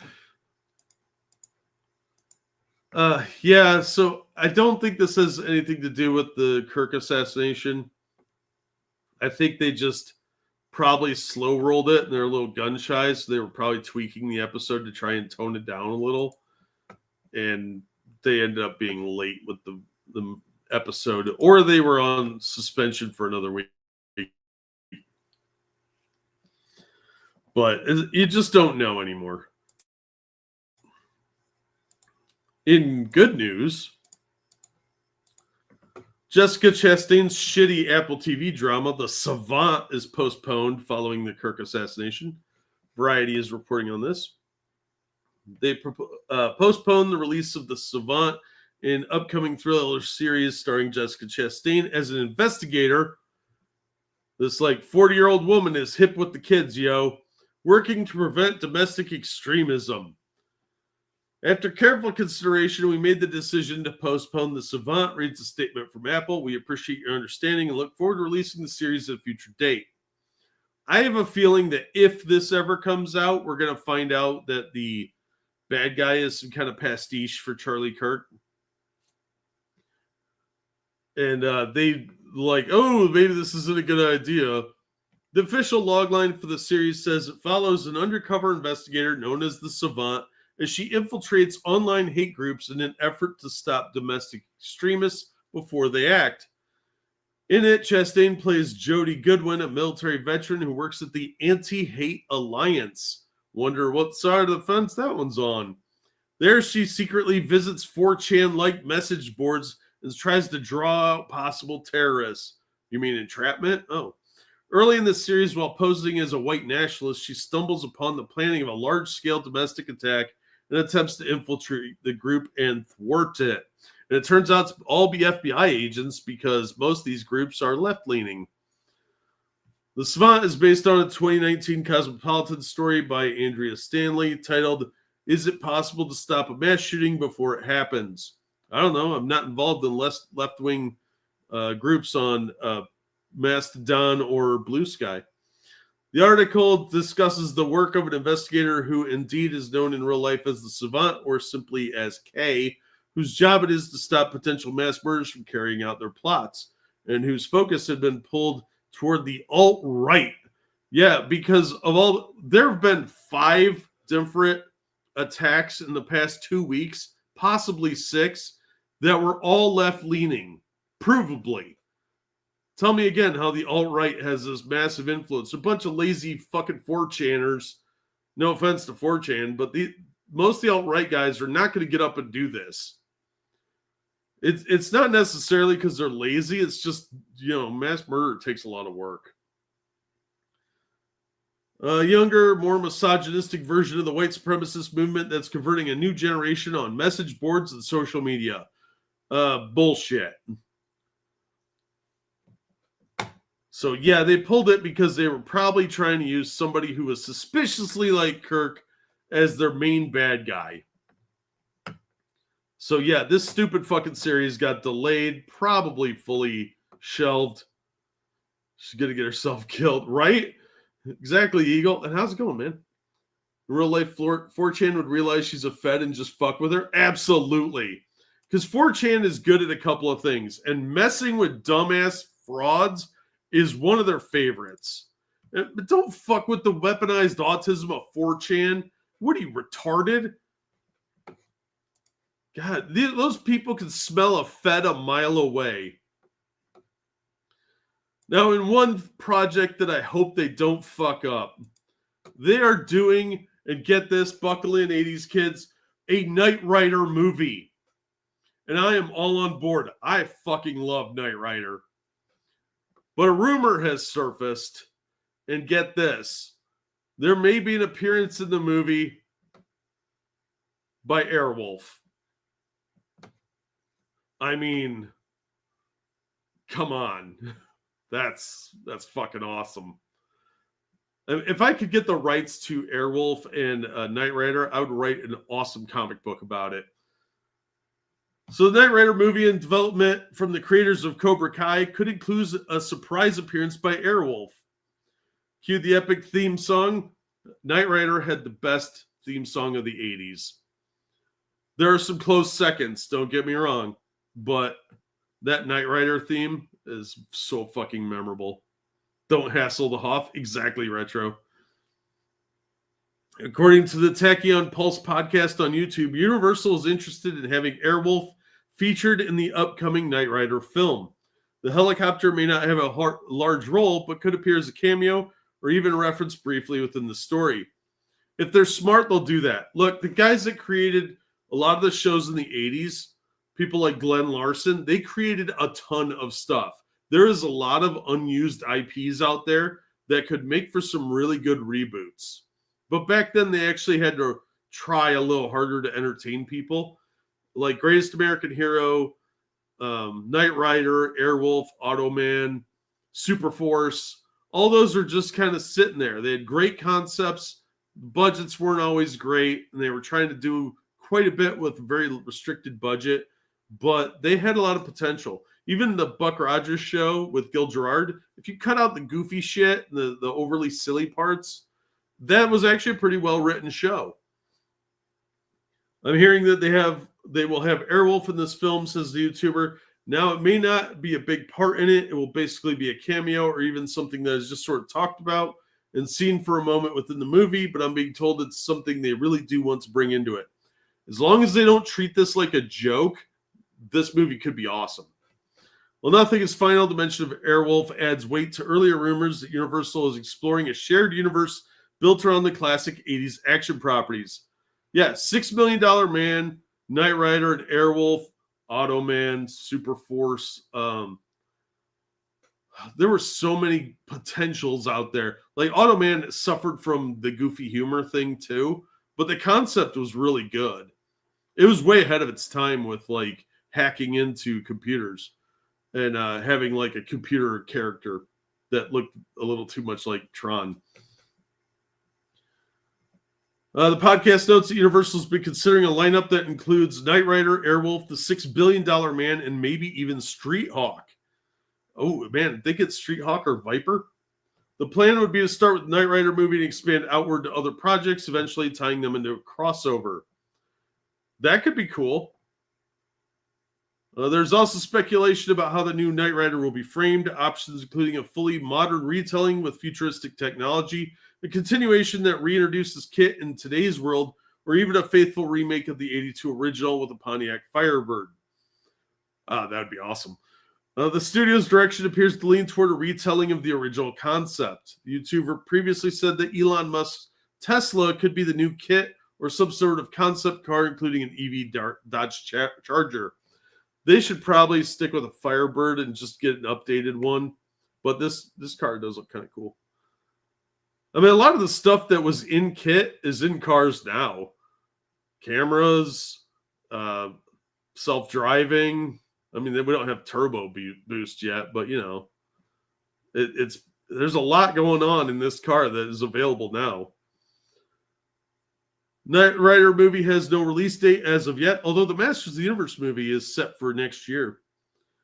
Back in August, it was announced that the creators of Cobra Kai are set to bring Knight Rider to the big screen. They did a pretty good job with what I saw of Cobra Kai, and they treated it with respect. So hopefully they're going to do the same thing here. John Hurwitz, Hayden Schlossberg, and Josh Held are in talks to write and direct the movie, which is based on the classic 80s action drama about Michael Knight, a man who does not exist, and his talking car KIT, which stands for Knight Industries 2000. I suggest you fasten your seatbelts, everyone. Knight Rider's coming, confirmed Hurwitz on Instagram at the time. So excited to dig into another 80s favorite. Grateful to be teaming up with incredible teams at 87 North and Spyglass and be reuniting with old friends at Universal Pictures. So, yeah, that could be awesome. And I was actually kind of excited about that because I'm a fucking child. Misfits of Science? Yeah. Yeah, Belisaro, man. Belisaro and Glenn Larson wrote my childhood, I think. Oh, I'm doing pretty good, Eagle. Kids of Cylon changed my mind. Yeah, they make the same sound, don't they? Max Headroom, yeah. There were a lot of those properties that have a lot of potential, especially the sci-fi stuff like Max Headroom and Airwolf, Knight Rider, Automan. They all had a lot of like futuristic stuff that we actually have now that they could even go further with. In Misfits of Science, I'll never forget the episode where the old people ate the hamburgers that gave them superpowers. Otherworld, yeah. Yeah, there was some good stuff back in the day. A lot of it holds up pretty well. It's a little formulaic, and some of the jokes are dated, but they were much better written than a lot of the stuff now.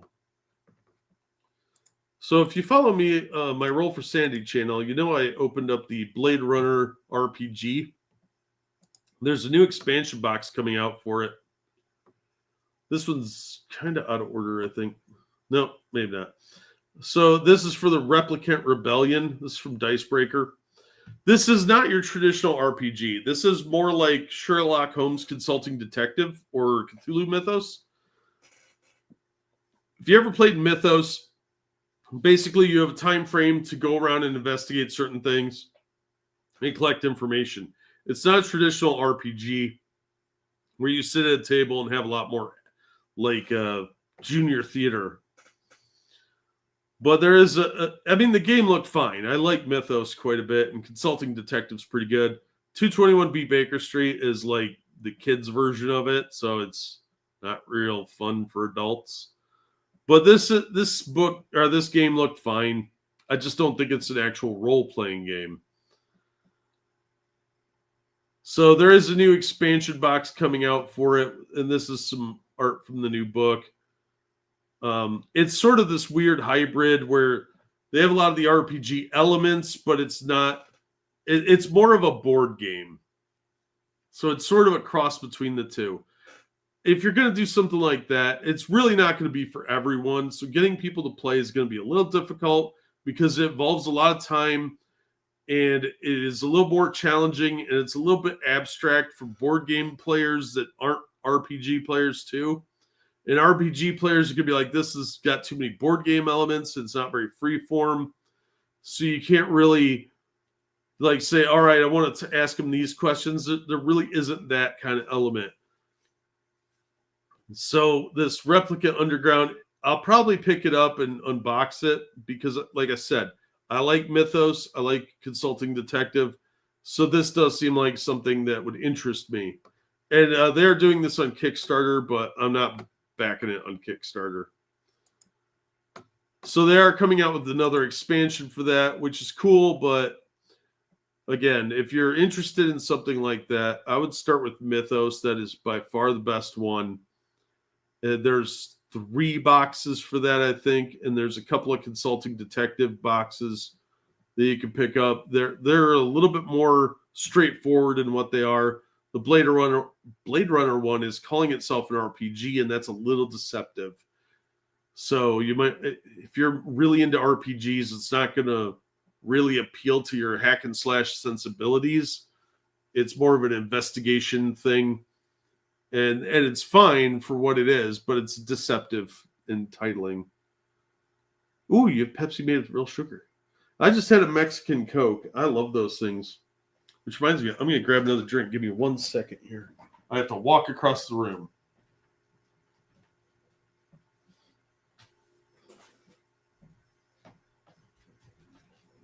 All right, I'm back. I've got a frosty cherry limeade because I'm out of caffeine. And they have twist off caps, which I like. But I love the cane sugar stuff. That's how soda is supposed to taste. Whereas we call it where I'm from, pop. And that's the correct word.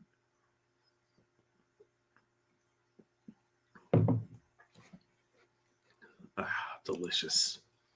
Now, I don't know if any of you guys are Magic players, but they did come out with a fairly big announcement last week. Weird Wars. Oh, man. That was a great comic book. There was a really cool game that used discs. It was Disc Wars. They did a Warhammer version, but the original Disc Wars, they were all pretty interchangeable. They did a Legend of the Five Rings one, and you could play it with the regular Disc Wars, but you didn't have to buy any miniatures. It was all cardboard discs, and you had to throw them on the table. It was great. I loved that game. I did a couple of unboxings of those, but I've got a bunch of them sitting around that I never got to. I got to get back to getting the unboxings done. So I got a lot of cleaning around here to do, but this kitchen is like 3 times the size of the one I was in when I filmed those. So I got a lot more table room to work with now, which is really cool, but got a bunch of stuff sitting on the table, like all the stuff that I'm using right now. So like my monitor, my laptop, and then I have a space for like eating, but I got to clear all that off and set up the light setup so that I can do some filming in here. But I am going to get back to that very soon. Until then, you're stuck with movie reviews and comic reviews. Be a new fag war car that transports people to sex change surgeries. I hope not. Oh, that's terrifying. All right, so here's some Magic news. Wizards of the Coast is looking at phasing out at-home Magic the Gathering pre-releases. Testing phase out of program in EMEA, Australia, and New Zealand. Wizards of the Coast is not doing well. They've been bleeding money for a while after the pandemic ended because they made the same mistake like Peloton and a lot of other companies did, where they hit a high during the pandemic when everyone was stuck at home. So people were buying all these collectibles. Pokemon got a big resurgence, Magic the Gathering, and Dungeons and Dragons, and exercise equipment, like I said. And they overextended themselves. They started thinking, we're on a new high. And they didn't recognize that it was temporary, and it's coming due now. Like Peloton, I think, went out of business. Wizards of the Coast is looking at phasing out at-home pre-releases of Magic the Gathering. During the COVID pandemic, when restrictions limited the viability of in-store pre-releases, WotC launched a program that offered at-home pre-release kits for retailers to sell to fans so they could play at home. 5 years later, WotC is looking at putting an end to the program as organized play has largely returned to happening at retail stores. A lot of stores have stopped doing Magic because they don't want to pay the money for the kits. You have to pay to buy those Friday Night Magic kits and the pre-release sets. And it's not that cheap because we used to do Friday Night Magic. We used to do the pre-release launch kits. And they would send you some free stuff, but you had to pay for a lot of it. And it wasn't worth the money. We almost never made money on the pre-releases, the launch kits, because game stores pay barely under what the retail stores are selling it for. So there's not a lot of money to be made in there. Yeah, you'll sell some packs here and there, but to be competitive, you got to cut the price below the suggested retail value. And you can't market that. Your real money comes in opening the packs and hoping you pull out some rares and selling single cards. You buy up a big collection for pennies on the dollar and you sell the single cards and make a lot more money that way. Commons are 10 cents. We used to have what I called pit diggers. They'd sit there for hours going through the commons box and they'd spend like $1.50. They just sit there and stink up the table because they all smelled. And the Yu-Gi-Oh people smelled worse. But Magic people, you gotta fucking shower more. I don't care how much of a stereotype it is. You people are stinky. Based on the fact that this announcement came as part of an article that was explaining how retailers can use their Play Boosters supply to accommodate a lack of pre-release packs for the crowds of players expected for Avatar: The Last Airbender. They're doing a bunch of crossovers with Magic. They already did Doctor Who and Final Fantasy. Now they're doing Avatar and Marvel. Spider-Man is coming out, I think, by Christmas. There is a Man-Wolf action figure that's going to have a Magic card in it. And I really want the figure. I don't really give a shit about the card, but I really want the figure because it looks awesome. But I'm not paying $41 for it. Not when I have to fix my car. And pay my gas bill. Shit. It's more likely that retailers will welcome the end of at-home pre-release program, primarily because it brings whatever players that were still using at-home kits back in their stores for organized play. It's not going to... If they weren't coming in before, they're not coming in now. Because people that are still worried about COVID are fucking kooks, and they're going to continue to be kooks. Pokemon also released a digital version of their card game. Yeah, I remember that. Because I opened a couple of packs that had digital codes for digital packs. And I don't know if any of those codes got redeemed because I think they were shown on video. But yeah, I don't play cards. I played Magic when it first came out for a little while. And I don't even know what happened to those decks. I think some of them got stolen. But I played through Ice Age, Fallen Empires, and a few scattered packs after that. And I was like, this is too expensive. And I stuck with comic books. For the price of a pack of cards, I could get like 2 comic books. So there's no way I was going to go for a card hobby where it was pay to win. So there has been a little bit of controversy brewing in the D&D community that has been hilarious to me because I don't really give a shit anymore. Honestly, I don't play D&D anymore. 5th edition looked okay. And I know a lot of people that play it, and they really like it a lot better than 3rd and 4th. 3.5 was basically power gaming, and 4 was basically playing a video game. 5 looked okay. I'm a 2nd edition player all the way. But I've seen a lot of other gaming systems that I like better than those. It's just not my thing.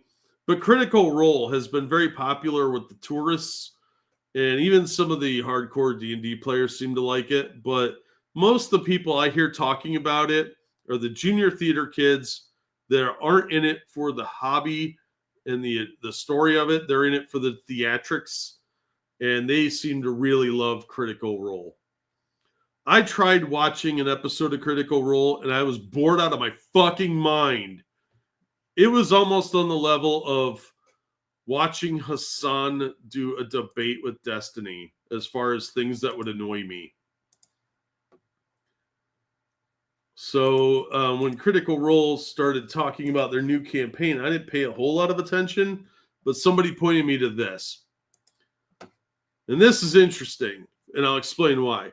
Critical Role is using D&D 2024 rules for their new campaign. So there's a slightly updated version of 5e. They're calling it like D&D Now or some bullshit. And they're re-releasing a lot of the books. They're going to put in more pronoun bullshit, crippled characters and other nonsense like that in the art. They're also using a lot more AI stuff, apparently. That got leaked out the other day. But the fact that Critical Role is doing this is really interesting for their new campaign, which they have a new dungeon master, and they're expanding to 3 tables and 13 players.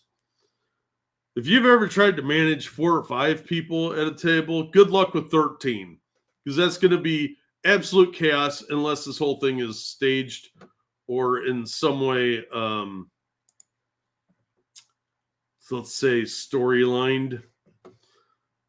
But this is interesting because Critical Role has its own gaming system called Daggerheart, which they launched after D&D tried to close out their old open gaming license and come up with a new one where anything you made is basically their property, and they expected a cut of your profits and the ability to take any of your ideas that they liked. So they came up with Daggerheart, and it's basically a D&D knockoff from what I could tell. It's published under Darrington Press, which is the publishing arm of Critical Role. But they have so little faith in their own gaming system that they're using D&D rules for their new campaign.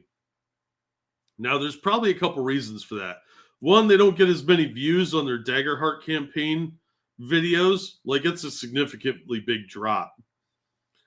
But they probably are getting some money from Hasbro to use the D&D instead.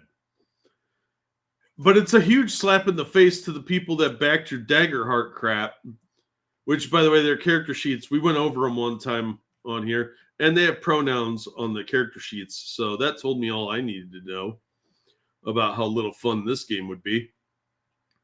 Also, why is this dude's head and arm look like that? Like, where is his torso, like shoulders at? It looks weird. The frog's kind of neat, I guess. I don't know. If you try and play a frog in any of my D&D games, I'm going to kill that character within like 2 minutes. But yeah, go ahead, and you'll spend 40 minutes making your character, and I'm going to kill him right away. Like, it's not even going to be nice. I'm going to be a dick about it. Because unless everybody's playing some sort of anthropomorphic creature, you're just being a douchebag, and I'm not going to put up with that shit. I am brutal. I like 2014 5th edition. The 2024 5th is kind of shit. Yeah, that's what I've heard. I do have the player's handbook, and I haven't had a chance to read it yet. But the 5th edition stuff that first came out, I thought was not bad. Still, California still has kooks with people with masks. I just coughed. Nice. Yeah, if you're I know a guy that's still wearing masks. I'm like, dude, he wears a respirator mask. I'm like, you look like you're going to go paint things. You look stupid. And that's kind of the thing I have here with Daggerheart. It looks stupid. Like, this looks like a D&D knockoff. You even have the guys with the tiefling horns here. Just tell me you're ripping them off straight up, okay? If I did a role-playing game, I probably won't even include orcs. Not because I think they represent black people, but because I think they're overused. And it's kind of lazy. Insert some new fucking creatures into your life. So Critical Role doesn't even have faith in their own system enough to support it. So, yeah, I think this is stupid. They could probably sell a lot more books by making their new campaign focused on their own system. They could get world-setting books, expansions onto stuff they've already got. They'd sell a lot more player books.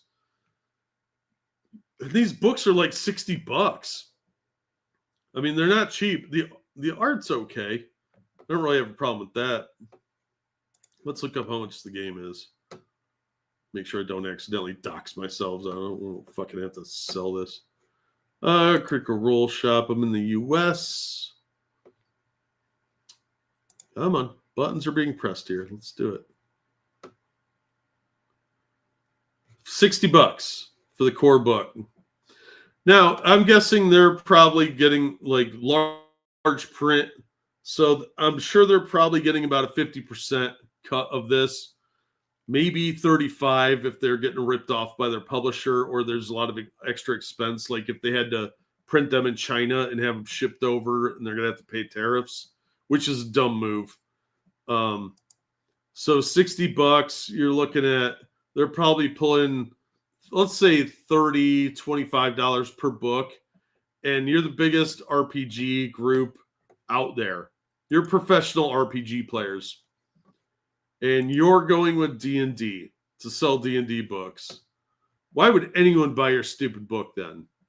Seriously. That's just dumb.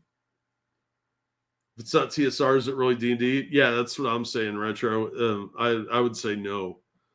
AD&D went downhill and they started letting people play NPC races.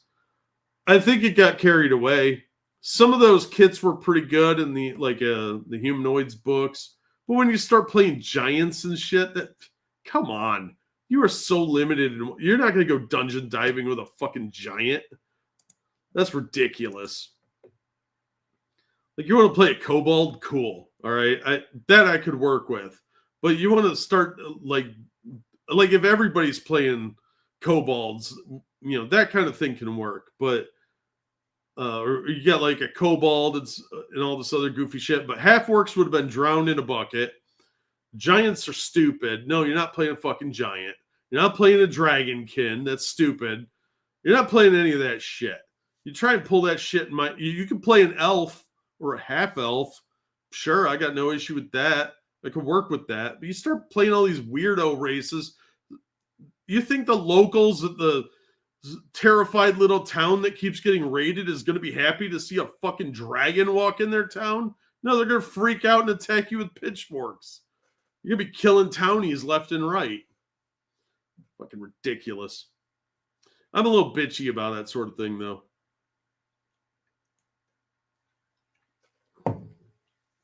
So, Mataphius, which I called Morpheus for the longest time, apparently that was wrong, is going to release their own Cthulhu book. It's a player's guide for Cohor's Cthulhu RPG.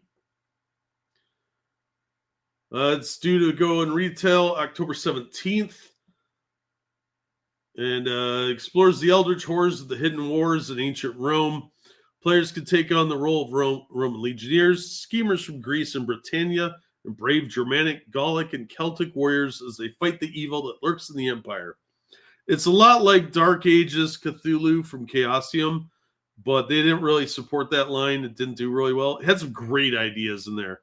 It's just really hard to survive in a time before antibiotics. It's hard enough to survive in the Gaslight era.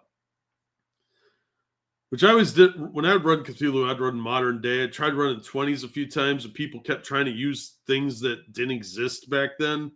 Like, I want to go to the store and buy this. That doesn't exist. Shut up. So it's a 224-page hardcover book with a full core 2D20 rule set, playing all sorts of heroes and information on 6 cultures. So you had Roman, Germanic, Egyptian, Gaelic, Greek, and Federati. 10 backgrounds, 6 archetypes, and 12 specializations. Doesn't say how much it is, but it's probably going to be about 50 or 60 bucks. Could be good. I'd probably check it out, but I'd flip through it before I bought it. I'm not spending that much money on something I don't know is good. All right, let's jump over to Toy Arc and look at some toys. You could probably count me in. Nice. Warhammer Fantasy RPG, you can play as a human, elf, or dwarf. If you want to play as one of the evil races, you need to play a campaign dedicated to that race. Yep, that's how I do it too. But I'm notorious for being kind of a dick about that stuff. I'm incredibly lenient with a lot of things as a game master, but you want to play some weird exotic shit? No, that's campaign breaking. No, I don't put up with that shit. I had a guy wanted to play a drow one time. Like, you guys are supposed to be fighting this big evil bad guy, and you want to play an evil race? Fuck off. So I let him make the character, and I killed it that game. Universal Monsters reaction figures are coming to Super 7. Now, the reaction figures now have bendable arms, as you can see here. They're called Reaction Plus. So they can charge more money, of course. But it really is very cool. These are really cool figures. The other ones were a lot like the old Star Wars ones, the regular reaction figures. They're like the Star Wars and Fisher-Price figures from the 70s and 80s, before the G.I. Joes had the screw up here and the Kung Fu grip, where they just had the solid arm. Now they have bendy arms, so they can charge $2 more. And these actually look pretty cool, because I actually had some of these when I was a kid, they had some Universal Monsters figures that were, I think I had Dracula and Gilman. I might have had I think my brother had Wolfman, but we got them at a garage sale. They were cool toys. But now they're coming here with the 3.75 scale, which is G.I. Joe size. With additional articulation, the new ones feature O-ring style used on the recent G.I. Joe Reaction Plus line. The O-ring is the little plumbing ring that goes inside the figure that holds the arms on, that lets them have the upward movement here and makes the legs kind of wobble around. That's why they're called that, if you didn't know. This assortment includes Dracula, Wolfman, and Creature from the Black Lagoon. Figures will be priced at $20 each and released in October. You can pre-order from Entertainment Earth and Big Bad Toy Store. I've ordered from both of those companies, and they're both pretty solid. I have to say I like Entertainment Earth slightly better because they tend to ship a little faster. Prices are pretty comparable, though. Every now and then, one of them will have a better clearance deal. That's about it. They're fairly comparable. And they're pretty on par with Amazon most of the time. Their pre-order stuff is fairly reliable. Sometimes they cancel stuff. Which G.I. Joe says? The ones from the 80s. Yeah, the little 3-inch figures you can fit in your pocket. Man, I love the old Universal movies, peak monster movies. Oh, man, I do too. I got a Blu-ray set of all of them for Christmas a few years back. I bought it for myself, so that doesn't really count as a Christmas gift. But it was on sale on eBay, and I got it for like $35. And it's like a $80 box set. It was brand new. Beautiful. No, not a gag. Funny evolved. So Universal Monster figures, they look pretty cool. All right. Also in news of awesome things, I was fooling around on Mattel's website, Mattel Creations. They do, it's basically where they're coming up with the new Masters of the Universe and wrestling figures. You could join. They have a club for Barbie, a club for Masters of the Universe, and a club for Hot Wheels, and a club for wrestling, WWE. And they notify you about stuff that's coming up, and you can pre-order it. You get like a week in advance before anyone else sees it. And they usually will give you like a coupon for discounts and stuff like that if you join for like $10 a year or whatever. But this was cool. Masters of the Universe Transformers. So you have, get this, a Man-at-Arms in the Bumblebee armor or setup. So you got a little Autobot sign on his shield in his chest, and he's got all these cool weapons and accessories. And the face mask comes off so you can see his face. And it's got a little comic book too. These are the first two. They just came out. So it's limit 3 per customer. Am I logged in? No. So yeah, these are available to the public. $33 though. They come in a little box like the Moss Man figures did. And they also have the Skeletor figure, which is Megatron.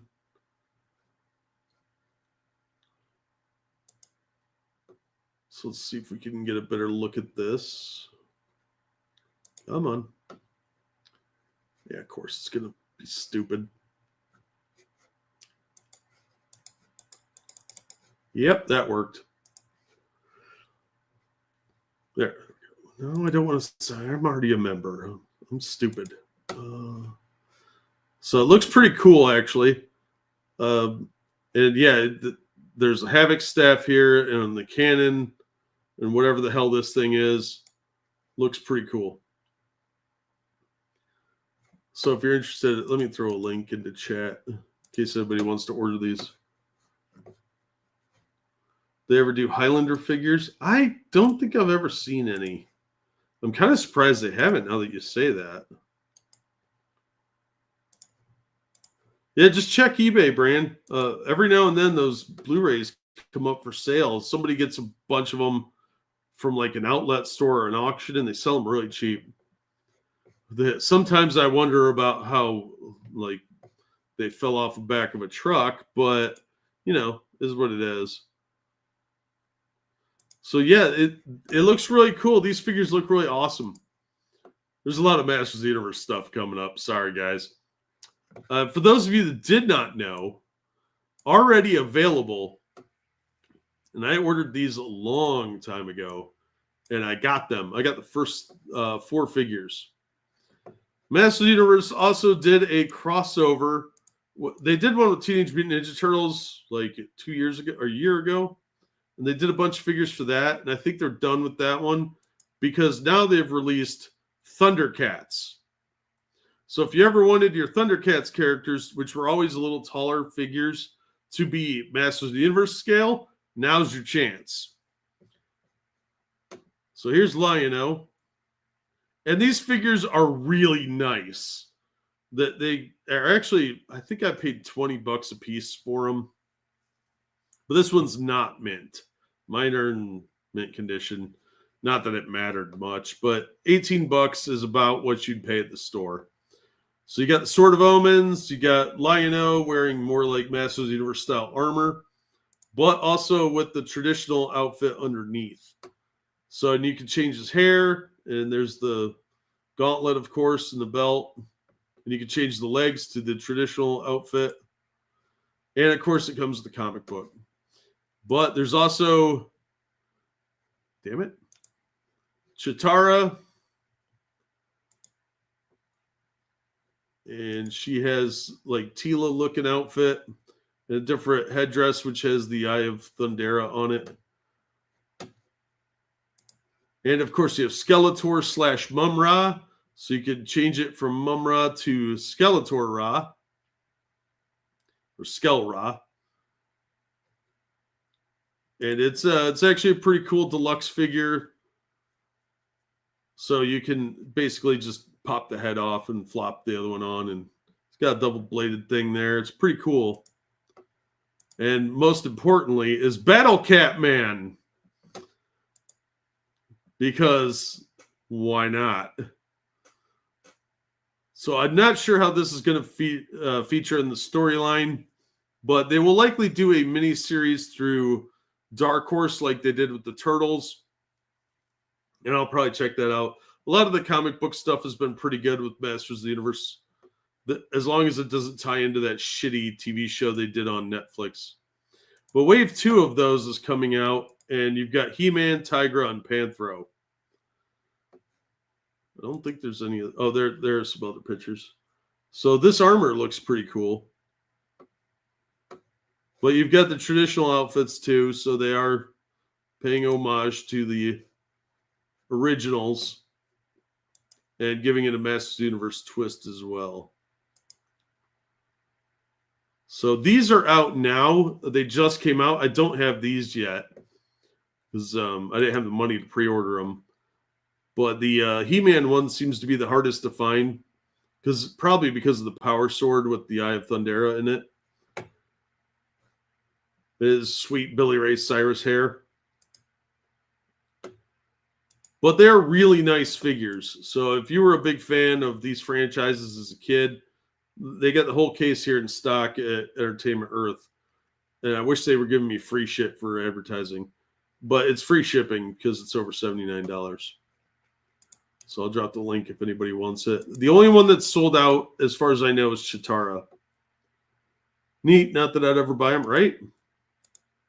When's the Galaxy Warriors reboot? Probably the day after Visionaries or Jason the Wheeled Warriors.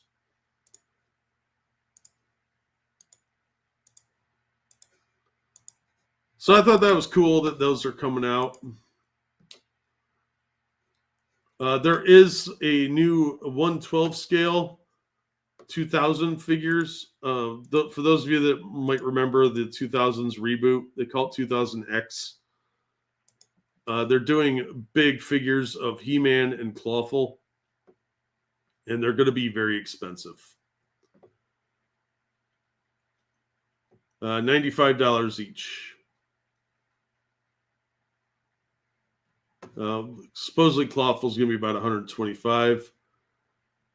They're going to be 7.5 inches tall, weigh about 5 pounds. Clawful's going to be 8.5 inches, same weight. I mean, it's a nice piece, but I'm not spending that kind of money on a statue.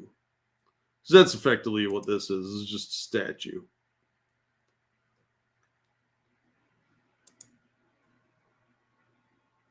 So pretty cool looking, though. I mean, you could probably stop a burglar with that thing. But yeah, I don't have that kind of money to be spending on toys. It is kind of cool how you can pose them like that, though. But effectively, this is an adult toy. You're not going to buy your kid a $100 action figure.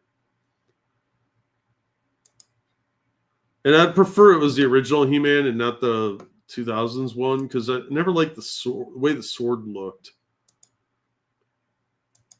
They were trying too hard to get away from the Iron Cross on his bands, too. So there you go. Pretty cool. Damn, I like it. Small Soldiers, right? That was a good movie. For those of you that are big Marvel fans, though, there is a cool toy set coming out that I won't mind getting, and that is the Punisher Nick Fury 2-pack. I mean, two of the biggest badasses in Marvel. These are pretty good looking figures. They have a lot of articulation. You can see there's movement on his thighs. You can pose them. Different hands, different weapons. But $62, which is actually a little cheaper than I expected. Here's the accessories you get. An extra head for Frank, extra hands, guns, a briefcase full of money, some sort of explosion for no reason, and apparently you could do the shocker or something. I don't know. This is probing fingers. Baseball bat, a grenade for some reason. Why not? I mean, they're fucking cool. If you're spending $60, you want all the extra shit you get. So yeah, $62.99. The faces just look. Everybody looks like they have to poop. That's the problem with a lot of these serious-looking action figures. They just look like they have to poop. Marvel is dipping back into the original Punisher logo retro because their attempt to change it blew up in their face with terrible sales. And everybody bitched.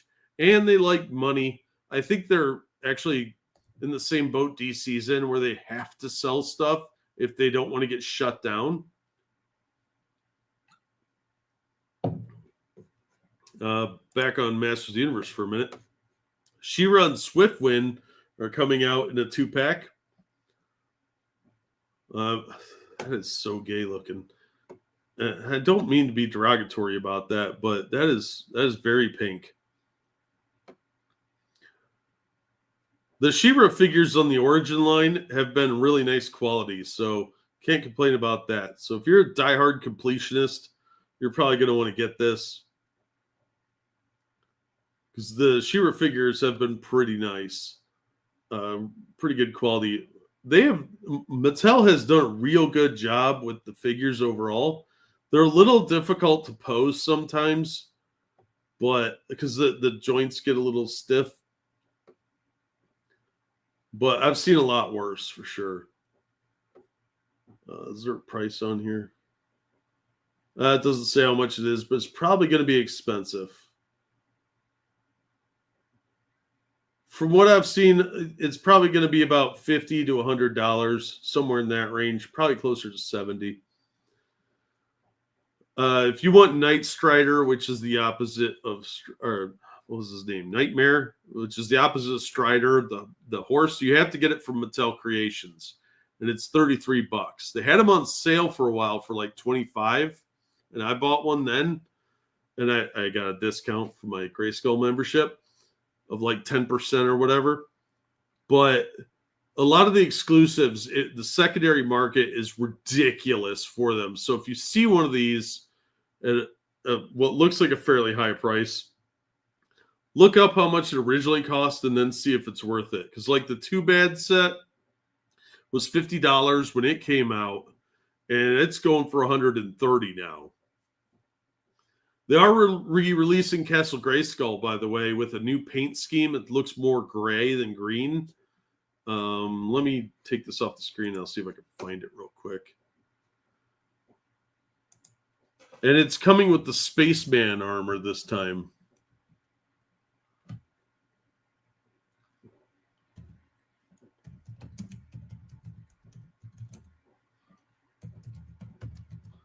Which is when the original set came out, I think there was a sticker or a cardboard cutout.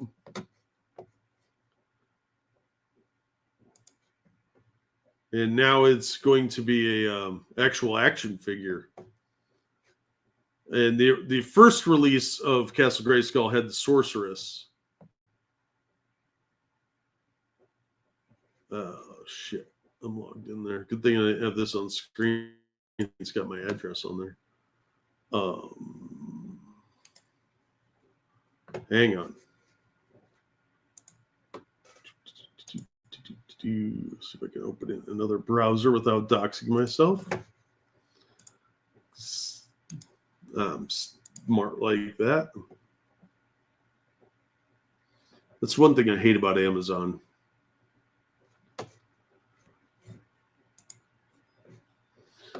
But the Marvel or the Mattel stuff has been really, really good. So I'm really happy about a lot of that. Nope, still got my city name on there. That's not cool. I'll drop the link in the chat if anybody wants to see it. But it comes out in January. And it's going to be $107. It looks like they've cut back on some of the bonus stuff. You still get the laser and the throne and the weapons rack, but there's not as many weapons, not as many banners.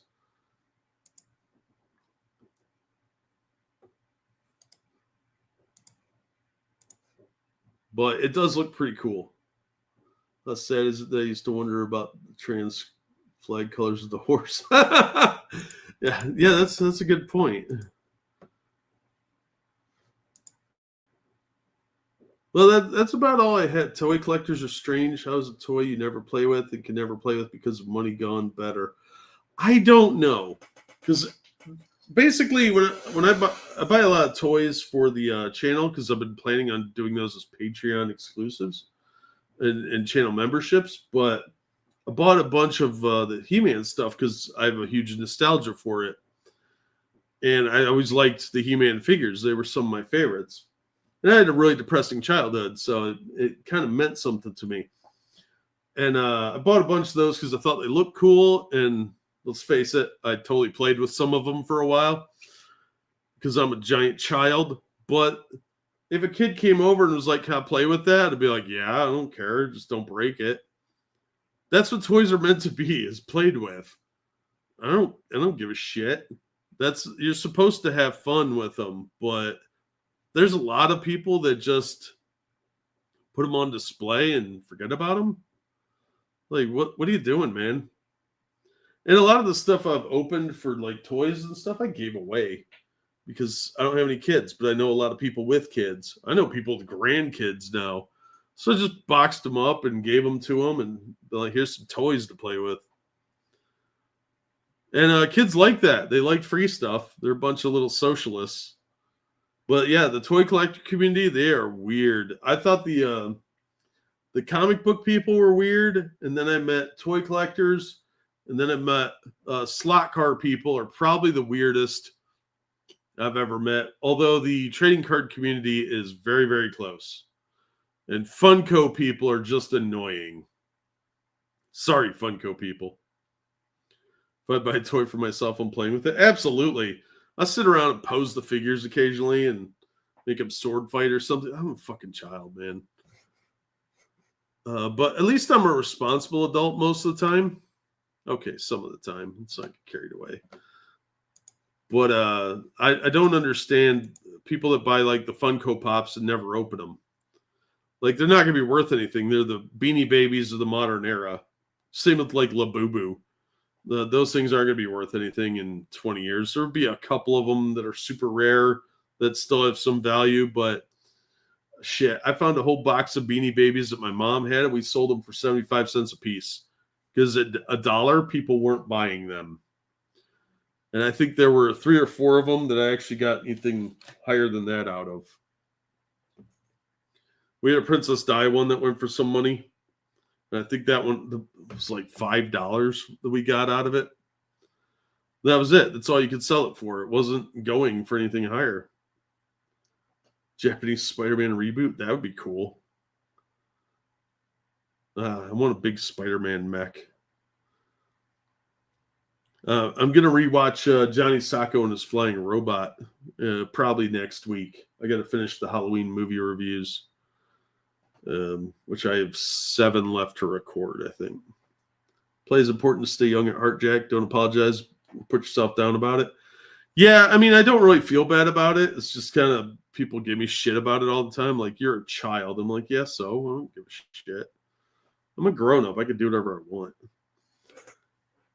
And I'm not hurting anybody or committing any crimes, so kind of don't care.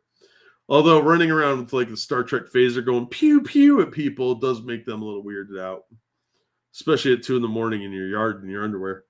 So don't do that. Yeah. Oh, I bought some Star Trek phasers at the last toy show I went to. I got the classic Star Trek phaser and the one from the Next Generation. There's actually 2 from the Next Generation. There's the one that you saw most of the time, and then there was like the little one, but that little one is actually kind of huge and clunky on the toy they made from like Galoob or whatever. And I'm dying to see if they still work because I totally want to play with them. You know, run around and fuck with the cat. She'll beat the shit out of me when I'm asleep. Time and place, dude. Time and place. Yeah, I know. That's what the cops always tell me too. But yeah, that's about all I had today. Just wanted to do a quick stream. Like I said, I'm just trying to get the car fixed, and I haven't done one of these in a while, and I thought it'd be fun. Check up on the news, and I wanted to make fun of Critical Role for being hypocrites and not selling their own role-playing game. And I wanted to talk about the Thundercats Masters of the Universe figures because they're fucking awesome.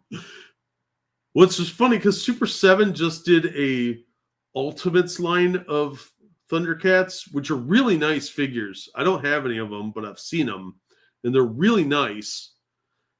But they're like $35, and they're bigger than the Masters of the Universe figures.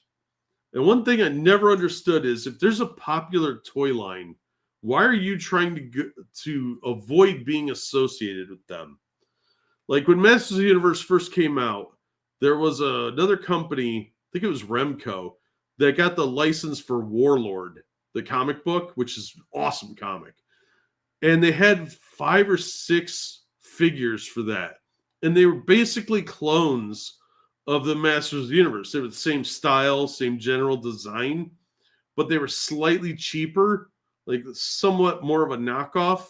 But they were really cool figures and fully compatible with Masters of the Universe. And I had a couple of those because they were cheaper. So I had a couple of bad guy ones, like the Triceratops guy, and I think I had Demos. I never had Warlord. But now there's a company that has licensed those molds to do WWE. And the figures are like $2 or $3 cheaper than Masters of the Universe. And they're the classic Masters of the Universe, not the newer ones that have more articulation. Because like you couldn't bend the knees before and you can now. You couldn't turn the feet, that sort of thing. But they have that old style of figure. And I thought that was kind of cool because that way you could, they did do a WWE Masters of the Universe crossover like 5 or 6 years ago. And those were really nice toys too. I've got a few of those around. I picked them up for like $5 a piece. It was a great deal. But that's a good idea because then if you want to play like the Ultimate Warrior with your Masters of the Universe toys, they're cross-compatible. And like Fisher Price figured that out real early on with like the 3.75 G.I. Joes and the Star Wars figures because they were slightly thicker than those figures and they didn't really have good articulation, but they had the same articulation as the Star Wars toys, where like you could move the legs up and down and the arms up and down, but they didn't bend or anything like that. That's a successful way to rip off and make profit off of somebody else's IP. You have your own original ones that are similar and compatible with those. So you can have that, like as a kid, you could have that crossover, and like you had some construction workers then, and then all the vehicles that your GI Joes could fit in. Like there was a cool rescue helicopter Fisher-Price made with a boat that would drop down from it. It was this bright yellow boat that the rescue ship could. We made GI Joe commandeer that thing constantly, and it had imaginary guns on it, whatever. That's the way to do it. You get some sales from kids that have similar size figures, and they get a whole bunch of new stuff too.